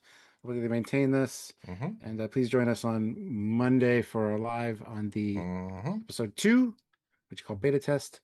And yeah, after a 3-day very tiring shoot, so I will be having a great time. And thank you, Mark, for joining us. It's good to see you. Wait a second. Mark Lawrence. Let's make him full screen. Let you more of the screen. Mark Lawrence, our Lord and Savior. Oh my God! Too big. Oh my God! The legend. You guys all know Mark Lawrence from the chat. The famous Mark Lawrence. Famous, I think, is fair in the Trekyards circle. So thanks for being here, Mark. Yeah. I've been to Vegas with these guys a couple times. You have. And everyone wish him luck for his filming because he's going to be a character Good luck, Mark. in many a I'm thing. going to be. I thought I already was. Well, I know, but you're going to do more of that, I should say. All right. All right. Well, thank you guys for joining us. We love you. We'll see do. you next time. So until next time, he is Commander Cockings. He's Captain Foley, and he is That requisitions officer with unknown rank. Mark Excellent. Lawrence, everybody. Mark Lawrence. Bye, guys. All right. Bye, everybody.